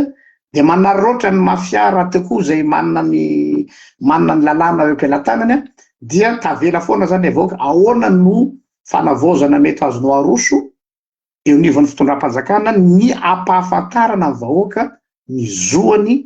ao anatin'ny lalam-panjakana, ny lalàna fitsarana zafady. Ie, efa nresantsika sy pastera tokoa moa iny, savaranan'andro moa iny resaka iny, fa eto amin'izay fanontaniana izay mihitsy moa le mba pitsopitsony kely mialatsiny raha mety hoe somary lavalava kely le fanazavana eto. Fomba fiteniko amin'ny fitenin-jatovo hoe matetika dia tsaky eny anivon'ny tambazotra serasera ny fitsarana, ary matetika ny olona tsy mahalala raha miresaka hoe fitsarana dia tsy mahalala afa-tsy ny atao hoe mpitsara. Azavaiko mialoha aloha fa ny ao anatiny zany tontolom-pitsarana izany faravakely misy eo amin'ny valo eo ny atao hoe acteur de la justice, hoe olona mentsehatra ao anatin'io tontolo fitsarana io. Ao ny mpitsara, prakitra rana, ny greffe, ny avokana, ny mpisolo vava, misy notaire koa na le mpanao tosoratra sy teny, misy ny ino ty izy ny expert, le fanaovana expertise sy ny sisa reny moa zany. Ao ny agent d'affaires moa amin'ny toerana mbola tsy misy avocat sy ny sisa dia agent d'affaires no miasa. Azafady, dia maheno ve nareo pastera? Ya, maheno. Eo an-karazany fito valo eo, reo zany no miandraikitra ao anatin'ny antanatoam-pitsarana isan-karazany. Raha izay, ny faharoa manaraka an'izay dia izao, ary ny tenako moa rehefa mba tafiditra ny anatin'ireny atelier atrikasa sy karazan-javatra maro, ny ady amin'ny kolokolo sy sisa tamin'ny 2024 zao ny tena tafiditra tany anatin'ilay atao hoe point focal moa zany solon-tena ministera fitsarana tamin'ny famolavolana indray ny stratégie nationale de la lutte contre la corruption. Dia mamatrapatratra foana ny tena hoe mavesatra loatra sady mitarazoka re tompoko ireo paikady ampiarina eny anivon'ny fitsarana. Be da be ny manœuvre afaka lalovina zany ao anatin'ny texte raha hitentsika hoe code de procédure civile en matière na litige foncier sy ny sisa, dia tena io, ary io no tena mampatonga ny olona nomenomenina amin'ny resaka ady tany hoe kolokolo be tsy kolokolo be ro le marina mihitsy ny teneninao pastera am'le hoe tsy fahaiza ny vahoaka malagasy ny paikadin-dalàna sy ny lalàna mifehan'ilay ady izay edivana sy le zavatra izay edivana. Ny zavatra teneniko foana matetika de ity hoe ny mpitsara raha mitsara de zay zavatra tonga eo ambany masony miaraka na mesure d'instruction mandeha manao fidinany fotony izy miaino eny am-potony ny toe-java-misy raha iresaka ady tantsika ino no amaritana ny didy zay avoakany. Misy antony daholo ny didy zay mivoaka fa tsy le mpitsara kory hoe te hampandresy an-drakoto arotakalona vola de resy rakoto na te de mandresy rakoto na te tsy maintsy atao resy rakoto de ho resy izy. Zay le olana eto Madagasikara. Tino mba fangatahako ho an'ny eo anivo ny solombavam-bahoaka.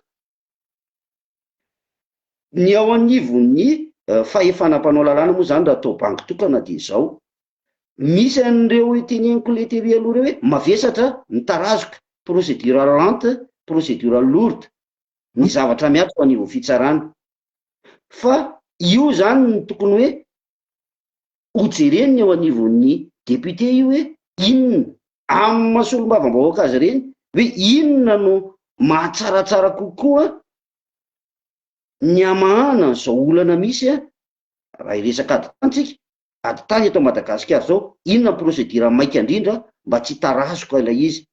Teny aminao pastera fa ady tany anankiray zany eto Madagasikara tena mahazo taona maro vao misy décision définitive mivoaka ary eo le olana mety efa maty mihitsy ary le olona miady de nitarana indray avy eo no manohy de mitarazoka. Iny zany izay le antony le hoe mba ialana kely ny resaka politika politisianina fa hoe tena hoe misy toropona député mihitsy mandinika an'le code de procédure civile ohatra hoe sy ny code foncier eto Madagasikara hoe inona ny tena mampatonga an'ity zavatra ity. Izahay na ty amin'ny syndicat ary mino maromarina fa na ny eo anivo ministère fitsarana tsy ho sakanao amin'izany satria rehefa mavesatra sy mitarazoka re procédure ao anelanelan'ireo matetika no idiran'ilay kolikoly na fiahiahina fisina kolikoly. Misy anie olona pastera teneniko anao fa tsy fahaiza no mamaky an'io didio de misy olona mahasamby teny anazy hoe resy ianao tsy indray mpandeha tsindroa no nataty an-tranoko na eny amin'ny profesako anatonan'ny olona de hoe resy zay présidente izy ty de fanareo eo tsy mahay mamaky an'ity tsy hainay ny dikan'io any amin'le teneninao mihitsy le izy. Zany hoe misy mesura goavana mila raisina zany na amin'ny ady heloka io na amin'ny ady madio io. Tsaingoha kely eto am-panidinana nahita an'ilay commentaire teo mantsy zao hoe mba jereo momba ny resaka divorce. Tsy haiko aloha fa za pragmatika eto miresaka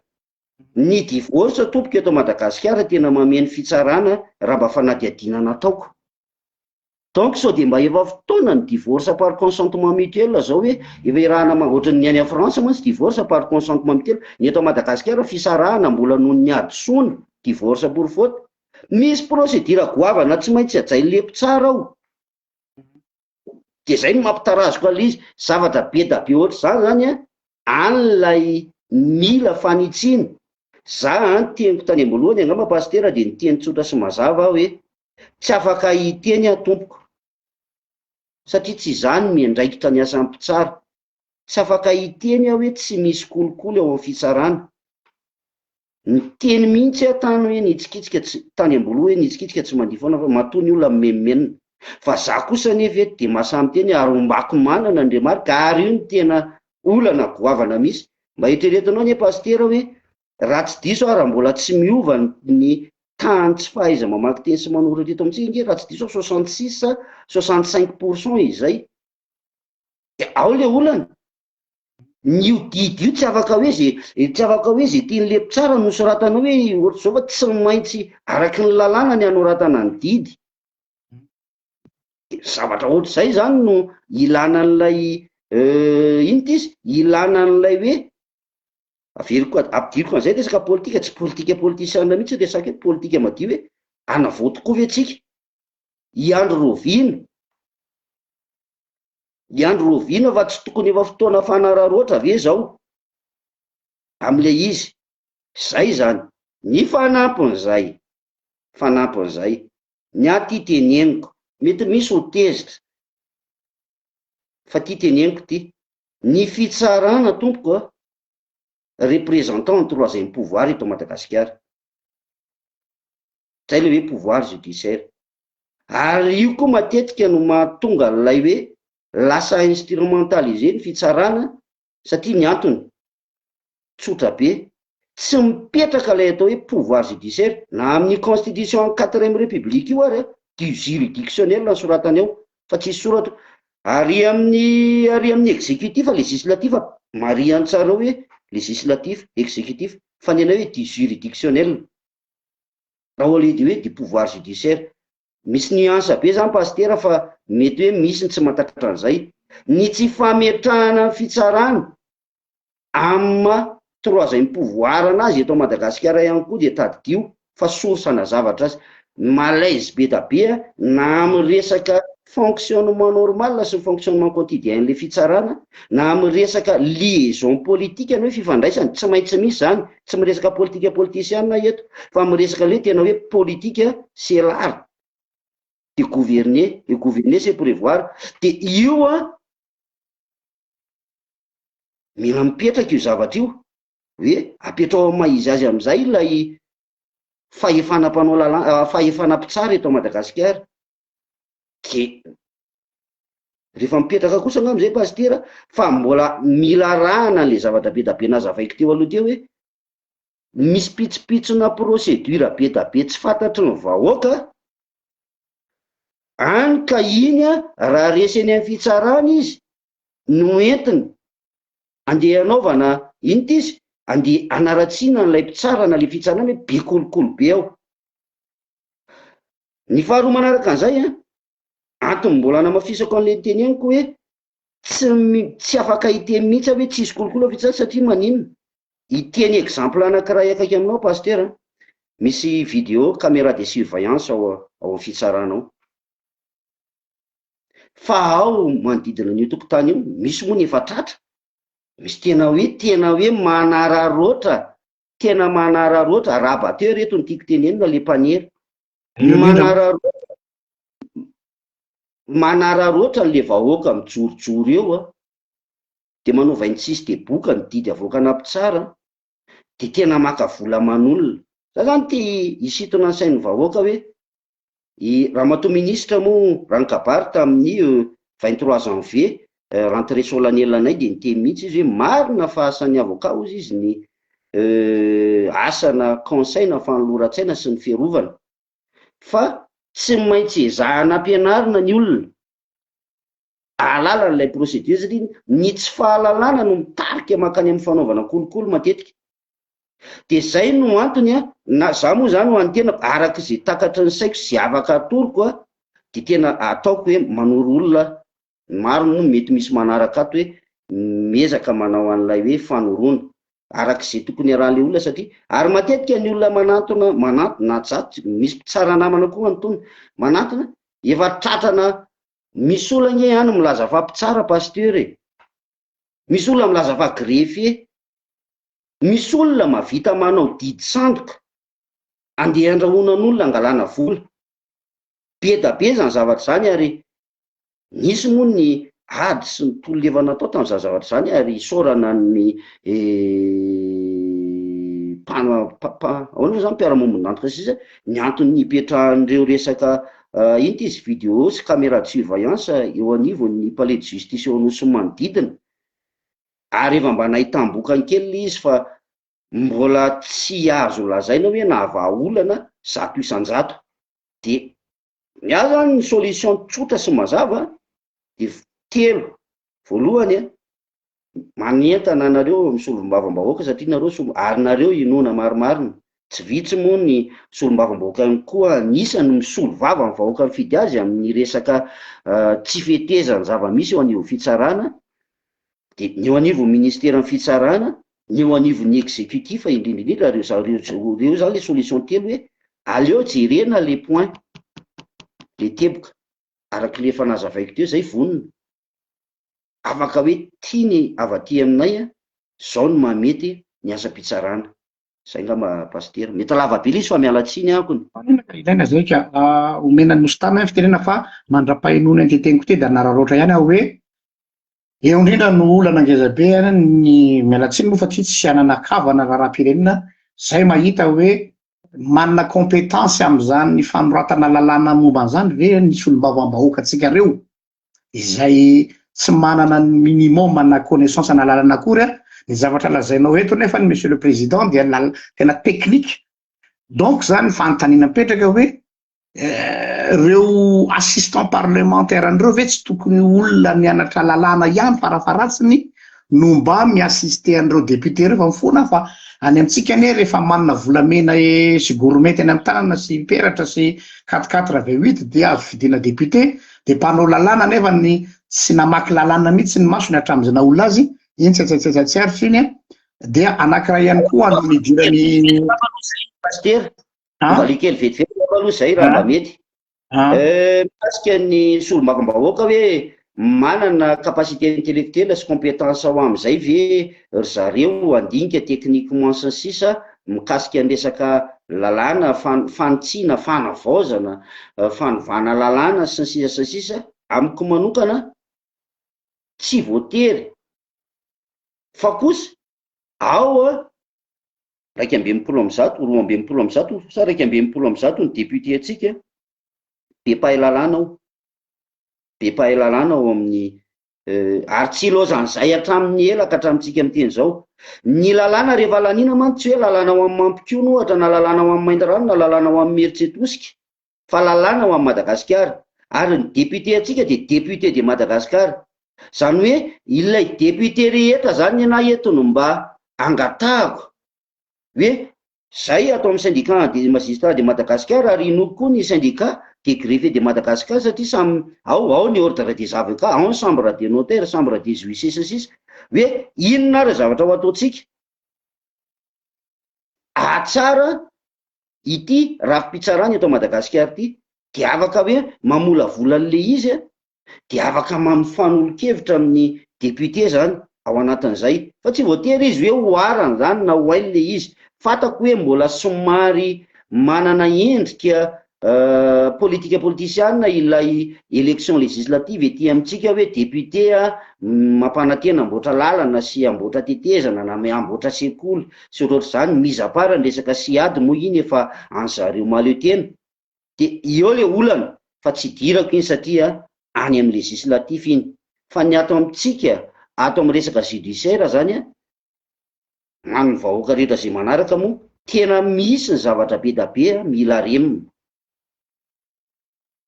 dia vonona zany ho amin'izay fanarenana zay. Ary meko ny mostanina angamba ny fitenenana fa lavalava ihany ny atao izay fa mandra-pahainoany.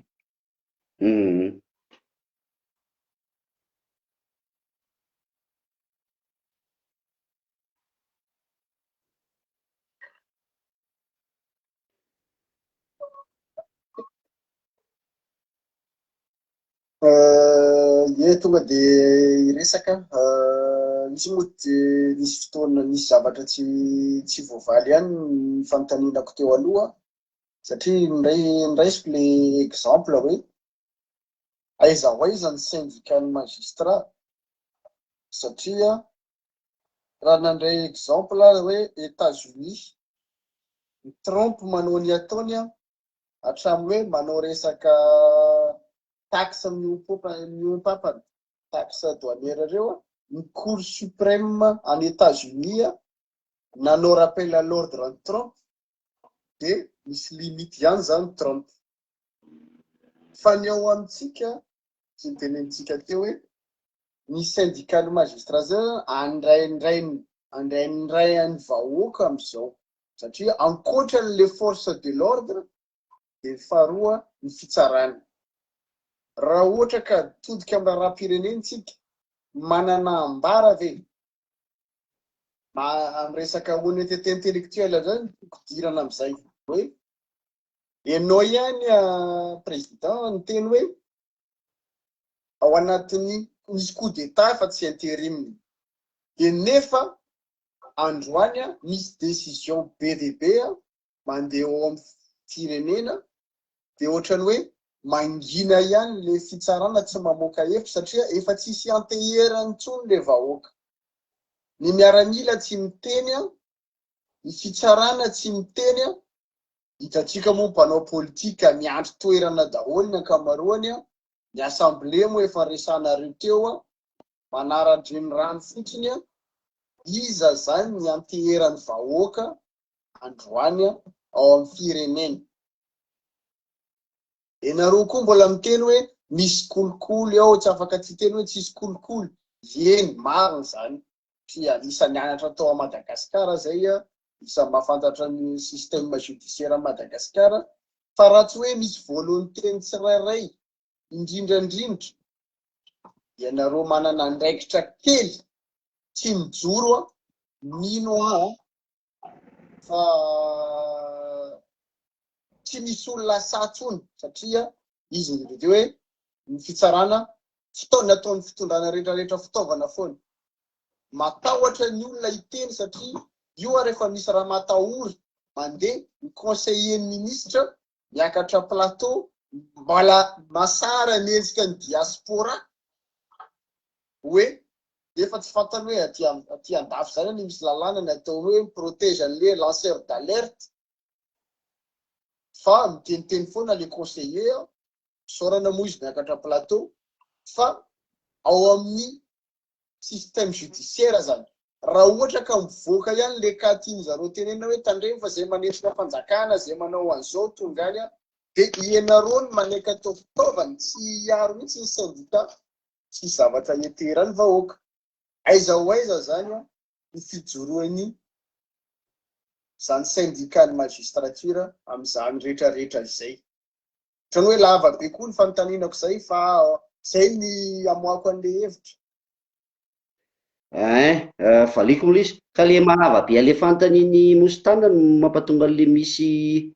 adino mikasika an'le hoe aiza hoe zany syndicat na me exemple ianao mikasika ny États-Unis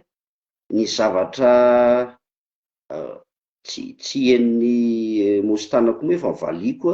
dia tsotra be ny syndicat tsy organe manana pouvoir de décision. Zay moa zany no mila zavaina tsara. Ny syndicat anazy principalement zany ny asan'ny syndicat dia miaro ny tombotsoa mpikambana ao aminy. Mpikambana ao amin'ny SMM zao dia mpitsara miaro ny tombotsoa mpikambana ao aminy. Faharoa kosa nefany eo amin'ny resaka fiainam-pirenena, fiainam-pitsarana taloha 2023 2024 reny moa hitanareo nisy ny tsipalipalitra teny ny communiqué zay ataon'ny SMM. Fa ny resaka décision politique tsisy idiran'ny syndicat kosa angamba zany hoe izahay no andeha andidiny exécutif hoe zao atao na izao atao. Fa raha resaka expression en tant que citoyen malagasy dia afo zay. Ohatrana zao asumeko le izy nanao ny expression ka mikasika ny resaka situation tsika avant hoe il y a 4 mois hoe coup d'état dia coup d'état le izy fa tsisy resaka intérim zany dia hoe mbola vao efa-bolana ny lasa on peut encore retourner aloha mametraka tsara n'ilay transition en tant que tel. Iny zay ny atao hoe liberté fondamentale, droit fondamentaux, droit civil et politique zay. Fa resaka syndicat tsy hoe président ny SMM dia izay zavatra hoe andaotsika hitokona fa tsy mety non diso koa zay ary zay etika zay mila mba hapetraka fa tsy natao lalaovina politika politisiana ny syndicat ao anatin'le izy hoe satria tary trompe tratra ny cour suprême dia aty misy zavatra mandeha koa ty Madagasikara dia ataovy koa zao non ny zavatra takinay amin'ny syndicat dia le zavatra efa nazavaiko taorian'ny fanontaniana izay napetraky pastera teo. Ny akoatr'izay zany za moa tsy miditra personnellement tamin'ny hoe fidiran'ny conseil ministre plateau sy ny sisa hoe mety hoe manao menasy andro diaspora hoe hosamborona sy ny sisa ty monenany ataoko entre guillemets kely hoe nisy zavatra nandeha tany aloha tany avy any 4 mois de io misy zavatra miverina amin'izao fotoana izao question de relation privée an'le olona samy olona any fa ampidirana an'le fiainam-pirenena fa tsy haiko moa hoe inona no mety hoe olana samy zareo raha hiresaka an'le resaka diaspora raha lamositany fa iny anjaran zareo no manana zo izy nanao ny expression aneo anivon'ny ministera hoe zay ny zava-misy fa tsy izahay no hoe iandao nareo mamoaka décision RSMM dia ataovy non tsy mety zany ary tsika tantandalany mila ajaina le fitsipika le hoe amin'ny syndicat zany tsy mety le izy ohatran'izany tsy aveniko anareo tamin'ny fitondrana teo aloha de tody de avy de tonontonon'le ministra fotsiny tamin'izany fotoana hoe ianao de membre ny CT ato non aiza koa nisy président syndicat de lasa membre ny CT ana ministère de mikomy rehefa avy eo nisy zavatra tsy mety satria même pas 2 mois sa 3 mois après an'izay nitenena an'izay nisy zavatra tsy mety nataon'le ministra de iny zay le tokona tsy nety ny asa iny ohatr'izay le izy zany angambany atao hoe mba fahefana syndical kely anarany de mijery aloha tsika zao mandiniky tsika zao ny SMM misy ny fotoana tsy maintsy anaovana ny feedback sy ny sisa ifampiresahana ampitsara hoe manaona sy manaona fa mijery tsika zao de mandiniky de ho hitanareo miandalana eny ihany ny fitohizan'ny toetra raha ya misy fanontaniana ty hotoy an'izay hoe fazaoko ny tsy haiko raha azoko ny fanontaniany Mostanina hoe hoe tsy manana fahefana mpanatanteraka ary tsy afaka manao tindry mazava ho azy ny fahefana mpanatanteraka tindry kely fotsiny aloha lasa le feo tindry kely fotsiny de vetivety Mostanina hoe le resaka hoe mamoaka avis zany na ka anao karazana ohatrany hoe lobbying ve zany tsy haiko ny filazany zany mbola mitady an'le terme exact mba ahafahana manazava an'le eritreritra angamba mety ho zay le tindreny fa mbola anazava azy angamba izy rehefa avy eo fa miato de alefako ihany de avy eo Mostanina miteny satria le décalage moa misy problème enana tsiny hoe fanontaniana mipetraka hoe tsy haiko hoe nareo SMM ve na fitambarana tenenao teo hoe misy ny fitambarany avocat ny greffier nareo tontolo fitsarana ve misy instance anankiray hitambaranareo ve tsy fantatro iny anaran'izany ka mety manana eritreritra hoe ty volavolakevitra ho fanavaozana fa tsy hoe ho fanarenana ny rafi-pitsarana zay atolotra ny proposition zany ny asan'ny député any orinany na je sais pas karazana ohatran'ny think tank nataonareo anoany ka azo atolotra satria mino aho fa nareo amin'ny SMM manana ny hevitrareo mino aho fa ohatray koa ny avocat ohatray koa reo anareo mety misy ve zany sa mbola voaeritreritra ny iny fa misaotra betsaka de aloha mba ny alefako any amin'ny Mostanina aloha ny fitenenana président de avy eo ana satria le décalage ty koa problème atsika be koa de lana tsy indrindra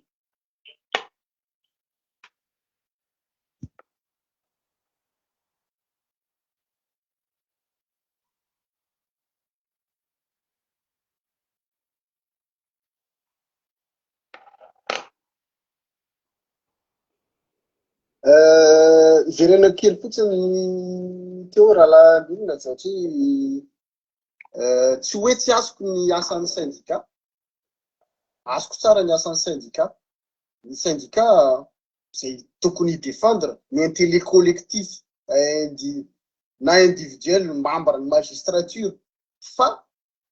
menaha koa tiako tondrana anazy tsy za tsy miteny aminareo koa hoe midinana an-dalambe satria za anisany tsy manaiky zany hoe syndicat midina an-dalambe isan'andro zany na ty andafy io fa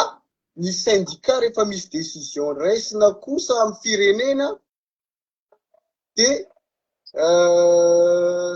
mikasika ny fiainany olona eo ambany fifihezana ohatra hoe ny vahoaka zany tsaraina eo aminareo matetika izy ny tenentsika teo hoe ny fitsarana atao fitaovana politika matetika tokony mba misy fotsiny hoe ny honnêteté intellectuelle ny ao anatin'ny syndicat teny hoe mba miteny ny zava-misy mba miaro hoe ok zay fanovana tia andao ijoro hoe aza ataonareo fitaovany ty anao an'izao ty izy ty ny domaine fiasanay a dao hoe misy zavatra tsy mety ianareo ihany mahafantatra hoe io kolokolo io tsy hijanona raha tsy manomboka avy anambony a zao ny atao a zay le teneniko teo hoe ny vahoaka malagasy a mitady olona mitady balizy mitady olona ianteherany mino a fa azonao ny tiako tenenina am'izany tsy miteny za hoe ny syndicat andehanao politique hibaiko any exécutif na fa raha mijery anareo amin'ny télévision TF1 LCI a misy syndicat ao a misy président association ao a afaka miteny izy mamoaka hevitra tsy de ny syndicat mo miaro hoe sao de misy affectation après an'iny hevitry ny ray le olona iny a de eo koa ohatrohatr'izay zany tiako atongavana fa tsy hoe andao hidana any an-dalambe andao nareo hibaiko exécutif fa ohatrany nataonao zao hoe hitako daholo ny commentaire an'le resanao a betsaka ny vahoaka faly satria ohatrany hoe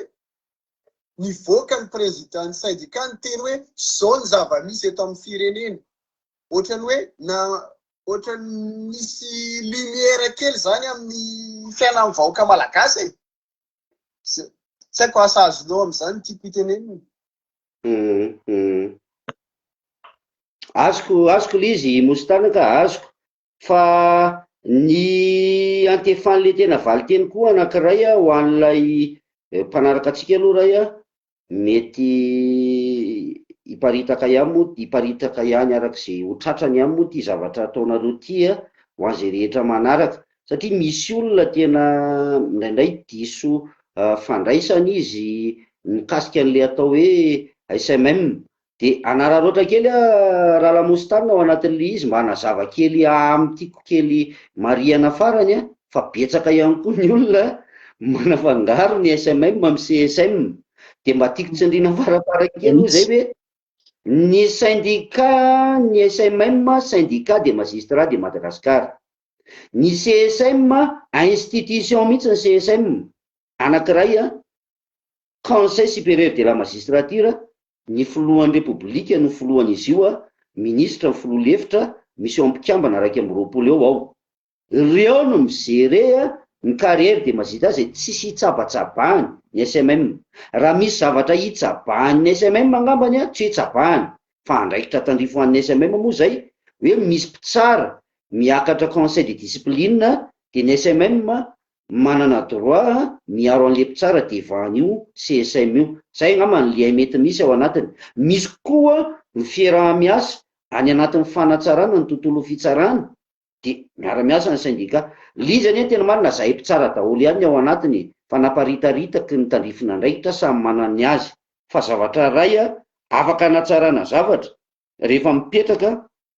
ny fanajana ny fahaleovantena ny fitsarana eto Madagasikara rehefa tsy misy tsoa moa zany lay atao hoe fitsabatsabahany eo anivony mpanatanteraka na mpanao lalàna any amin'ny fitsarana izay ny irariana de irariana hoe ho tanteraka zany angamba azotsika atao tsara ny anany tena fa tena hoe milamina lay fitsarana malagasy. Ya lavalava ihany zay fotoanantsika zay satry moa ny eto foana fa tsy nizovina ihany koa ny megany olona de arak'ilay teniko teo zay président hoe mandeha moa zao ny hoe concertation hoe consultation hoe fifampidiniany mety azo eritreretina ve ny isian'izany karazana ohatrany forum national ho anareo eo amin'ny tontolon'ny fitsarana ka mba ahafahan'ny vahoaka mihitsy anome doléance ny am'izay maharary azy io zao tany amin'tao resaka divorce io miala tsiny ama misy olona zay lasa manan-karena tsy fidy amin'io satria tsy mahalala an'izy izy le resaka tany zany hoe tiako tenena hoe raha possible ve ny isian'izay hoe mba milancenao zay eo anivon'ireo mpiara-miasa aminao hoe karazana saiko concertation nationale zay filaza zany anao refontin'ny resaka fitsarana mihitsy de avy eo nareo no manome ny volavolan-kevitra makany amin'ny solombavambahoaka mba hisaraka tsara le andraikitra bien sûr de zareo araka ny teninao hoe marina zany tsy atao anaty kitapo ray moa ny olona rehetra hoe mety misy olona ao mpahay lalàna de izy no hitarika an'izy fa mba miainga avy aty amin'ny fototra zany hoe le vahoaka marary mitondra fitarainana eo aminareo mahalala an'izy koa de nareo indray avy eo no mamolavola hoe maninona moa raha foanany ty instance ty fa misy eo zao anisany tena lourdeur administratif fa zay tena mamparary ny foko mihitsy rehefa makao anosy misy le mpiara-miasa aminareo hoe oeto any am-porte zao tongany tsy mila mily afa any am-porte zao de olona efa antitra reny mpianakaviana efa tena zoky olona be misy miakapokapoka amin'ny tany maty mosary reraka nona mamely daholo zay mamely ny aty ambany fara mandrapatonga any ambony de faran'le olona tsy sa mamonjy fitsarana zany satria hoe tongany aho izy de hoary ka eo zany hoe mba azo hoe miangamba mety nofinofo fa alefako eo an'le izy hoe manaroatra fisinareo ray aman-dreny ataoko hoe ray aman-dreny nareo satria mahalala ny lalàna azo eritreretina fe zany revianako zany amin'ny instance rehetrarehetra eo anivon'ny fitsarana aty amin'ny farangamba pastera ndraisiko le to de valiko pour être franc et direct aloha zany hoe tena pahitsina ny tenenako an'ity hoe misy taona tena kivy raha zay atlie fivorivoriana colloque manapian'izay ny fanatanterahana tsy tena hoe efa lasa paradisy Madagasikara na teo amin'ny tontolo fananantany io na teo amin'ny tontolo fitsarana zany anisany mba nandray andraikitra mavitsy teo anivon'ny tontolo ny ady amin'ny kolokolotsika moa misy famatsim-bolan'ny PNUD izay raha tsy diso resaka stratégie nationale de la lutte contre la corruption nanantsika ny 2020-2025 zany à l'allure de 5 ans de nandeha indray zao teo ny 2025-2030 ny fitsarana moa zany manana vision an'le stratégie nationale 2025-2035 dans 10 ans fa ny tena manahirana amin'izy impeccable be daholo ny théoriquement zavatra voasoratra anatin'ireny ilay document zany le document stratégique iny fa ny fanatanterahana an'io pastera zava-dehibe io zany mialatsiny amin'le fomba fiteny raha vao lasa vorovory pour rien foana zany le zavatra toeto Madagasikara reto tsy ao amin'ny sehatra fitsarana de eto foana tsika fa hoe misy zavatra pragmatika hoe afaka atao ohatra le niteny eniko hoe ovay le code de procédure civile, code de procédure pénale, ny code foncier fa reny mampitarazo kararay eny fitsarana rehefa miovy io manaraka izay mpitsara de tanterahana araka ny tokony ho izy zavatra ohatr'izany zany to de pragmatika ohatra teny kely fotsiny hoe maninona raha to de tsy asiana resaka appel tsony ohatra tsy voatery zany fa to de any amin'ny cassation ohatra ny ady anankiray maninona ohatra resaka resaka divorce maninona le divorce raha alefa amin'izay le hoe rehefa hisaraka le olona de aloha misaraka any fa avy eo le izy hoe le mpitsara mahazo loza lazaina hoe kolokolo sy ny sisa le izy ange le olona mila mandalo an'le atao hoe procédure de conciliation na hoe paikady ny fampihavanany fa tsy hoe te hisaraka ary fitsarana de mirirariry eo de tsy maintsy miatrika mpitsara mpampanao fihavanana le olona de le ray tsy mety mipotra mihitsy atao daholo ny procédure manao an'iny procédure iny efany mensuel hoe ao anaty mety any anatin'ny embolana 5 volana zay vao vita le hoe tsy ho avy mihitsy le olona zay vao mety misy décision raisiny ny PV de carence sy ny sisa zavatra ohatra zany izy paster de zany mampatonga ny olona miteny am'le resaka hoe kolokolo ao anatin'ny fitsarana fa ny zavatra tsotra ny ahy zany sady conseil omeko na ny eo anivon'ny exécutif na ny eo anivon'ny ministère fitsarana de tsotra be mino afa voatazona anaty borao daholo reny documentation nanaovana colloque atelier sy ny sisa misy ino ty izy misy document reny mipetraka ho an'ny fanjakana malagasy reny ranga tanterahana avy hatrany tsy zavatra ratsy ao anatin'ireny ny tena mba atao anatin'le izy nahita le zao zany de zao zany de zao zany fa itsika zany anao forum zay nge pastera nisy taona efa nanao symposium efa nanao colloque national foncier teny Ivato eny MCC Ivato tena hoe volam-panjakana lany tamin'izany volam-bahoaka fa ny any zay aiza le fanatanterahana tsisy tsika zao be da be zao iresaka ady tantsika be da be ny olona memenina amin'ny resaka prescription acquisitive suspendu miato i ministre fananantany ve sy ministre fitsarana tsy haiko rehefa nisy taona ve izy efa nanambara hoe levé ve le notina suspension sa mbola tsy levé. Ny olona misy miteny hoe efa tokony efa levé le izy sasisa. Zavatra ohatr' zany le hoe lente et lourde na hoe mitarazoka sy mavesatra. De ao anatin'ireny fotoana ireny nefa pastera teneniko anao, misy olona nge mavita mi-inventer pièce fausse. Fausse io pièce io a priori de mandeha ny ady madio. Raha tsy elaela tsy mahatsapa ny adversaire anankiray hoe tena osoka kosa ty fa zao zay indray vao mandeha ny adeloka. Amin'ny lalàna misy ny atao hoe le penalty le civil en l'état. Rehefa misy adeloka mandeha any ka misy ifandraisany amin'le ady madio de miato aloha ny ady madio. Zany tsy fantatry ny vahoaka zany. De iny miato iny eritreretinao hoe mety ato 3 taona, 4 taona, 5 taona iny raha zay indray vao osokafo nandeha avy eo. Tsy avy aminay mpitsara zany tompoko fa noho ny avy amin'ny lalàna sy ny ady mandeha. De zany mamongatra eritreritra fisina kolikoly na mamokatra mihitsy hoe manokatra mihitsy hoe varavarana ho amina kolikoly eto Madagasikara. Zay zany izy amin'ny ankapobeny. Mahita kely hitsaingoka kely any pastera hoe solution omena fa blabla be sy ny sisa, adefitra moa sy debanina ataontsika teto. De amafisiko le solution teo hoe conseil nomeko na ho any amin'ny mpanatanteraka na ny atao ministera fitsarana manokana raha ho an'ny fitsarana aloha akoatran'izay mety ho eritreritray rehefa tonga izany fotoana ifampidiniana sy sisa, de hoe efa be da be ny document solution amin'ny fitsarana. Tsisy mampiasa. Le tsy haiko hoe inona no mety hoe difficulté sy sisa, za raha naniatrika an'le zava-misy sy sisa zany amin'ireny document sy ireny. Eo ny iverenako an'le hoe azo atao le politika zany matetika mety ho sakan'io zavatra io hoe tsy tanterahana anay aloha izy fa zao no tsy fantako. Fa rehefa tsika nge manana an'le zavatra reny de maninona no tsy ampiasaina le izy, hiandry inona tsika. Reny ara famatsim-bola tsy haiko zao reny hoe averina ve re sa tsy averina sa mety trosa-baben'ny malagasy tahaka ny teleferika sy ny sisa ve reny tsy fantatra. De mijaly le vahoaka. De zay zany no solution omeko hoe be da be ny dingany efa natao tanaty koloka tele sy sisa sy sisa. De misy restitution foana reny de misy resolution de reny no tokony alaina tsirairay. Tsy ilaina intsony angamba le ivovoa lava sasy de tanterahana le izy. D'accord. Ka amarana antsika de misy fangatahana ny aty fangatahana manokana. Zay moa solo tena vaoaka zay tsy manana titre manokana. Bon, ao ny fikambanana hoe gardien de la révolution, fanorenana miabo. Tsy hainao rery fa hatrany amin'ny toeram-panomanana université lasa cimetière de projet, de thèse sy projet de loi zany ministère. Ministère en recherche, ministère en éducation supérieure, ministère de la justice.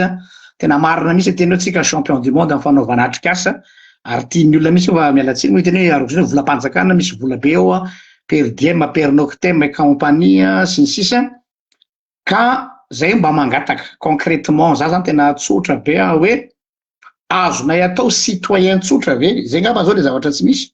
ny mandeha miconsulter anareo syndicat tsirairay avy reo, manana an'ireo ranky tsoratra ny amin'ireo lalàna matory anaty arsivam-panjakanareo mba ho fongarinay sy ampatsiavinay ny mpanatanteraka, ny ministra rehetrarehetra zany hoe sy ny député hoe ahoana fa nisy fanapa-kevitra fanoraisina tamin'izao daty momba an'izao nefa ny micré azony atao foana ny zay eto zao efa vonona mihitsy nanao karazana ohatra ny mpitondra teny na kabily sofina ny olona ra asa nanay fa sacerdoce ty mety ve zany satria sana aminay zao sao tsy manana zany tenenao zany hoe efa misy zavatra be dehibe fa ao fa mila foazana fotsiny dia rehefa arak'izay anjaranay citoyen ngamba afaka manao zay ve zahay mba ahafahana manao lakilosy ny mpitondra fa tsy hoe anenjika fotsiny ny olona hoe gros poisson sy sisa nefa ny lalàna ho an'ny vahoaka tsy mahakasika ny vahoaka ray manontolo tsy kitihana fa lasa populisme politika no atao anatin'le fitsarana fa tsy le raharaha makarary ny olona andavanandro hoe divorce, mpananatany sisa sy ny sisa. Zay zany mba ohatrany hoe mba fanontaniana hoe azo atao ve zany sa hoe tsy manana droit manontany an'izany zay citoyen any aminareo fikambana be ny mpitsara. Zay ngamba ny fanontaniako farany de rehefa vita ny aty de omeko any Mositana koa ny teny famaranana rehefa amarina i président. Ya. Oui, pasteur. Raha ny amiko manokana moa zany Iresaka zao tsika le hoe colloque national français zavatra tsy takonana fiainana nge zany. Raha tsy diso aho tokony anatin'ireny réseau internet anaty Google sy ny sisa ireny mety possible, misy possibilité tokony afaka iretirena téléchargena an'ilay ino ty izy, mety hoe miteny eto angamba zao vao au courant zay ianao pasteur, raha tsika moa afaka mifampiresaka eo foana tsy problème zany hijereko an'ilay documentation ianao satria za anisan'ny niatrika ny colloque national français ohatra, resaka stratégie nationale koa toraka sady amin'ny kolokolo nge tsy adin'ny olombitsy e. Adiny firenena mihitsy le izy tsy hitako hoe inona ary concertation nationale tena enjana za anisan'ny nanatrika moa dia tena teneniko zany hoe tena natety a Madagasikara ny tompona andraikitra rehetrarehetra nanao an'io zavatra io ary misy fehi-kevitra tokony efa mivoaka any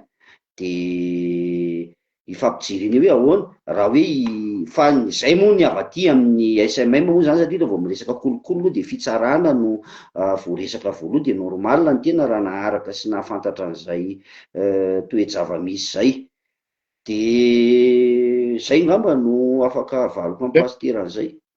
Ena re mostanina ngambany dia marana tsika fa lava be.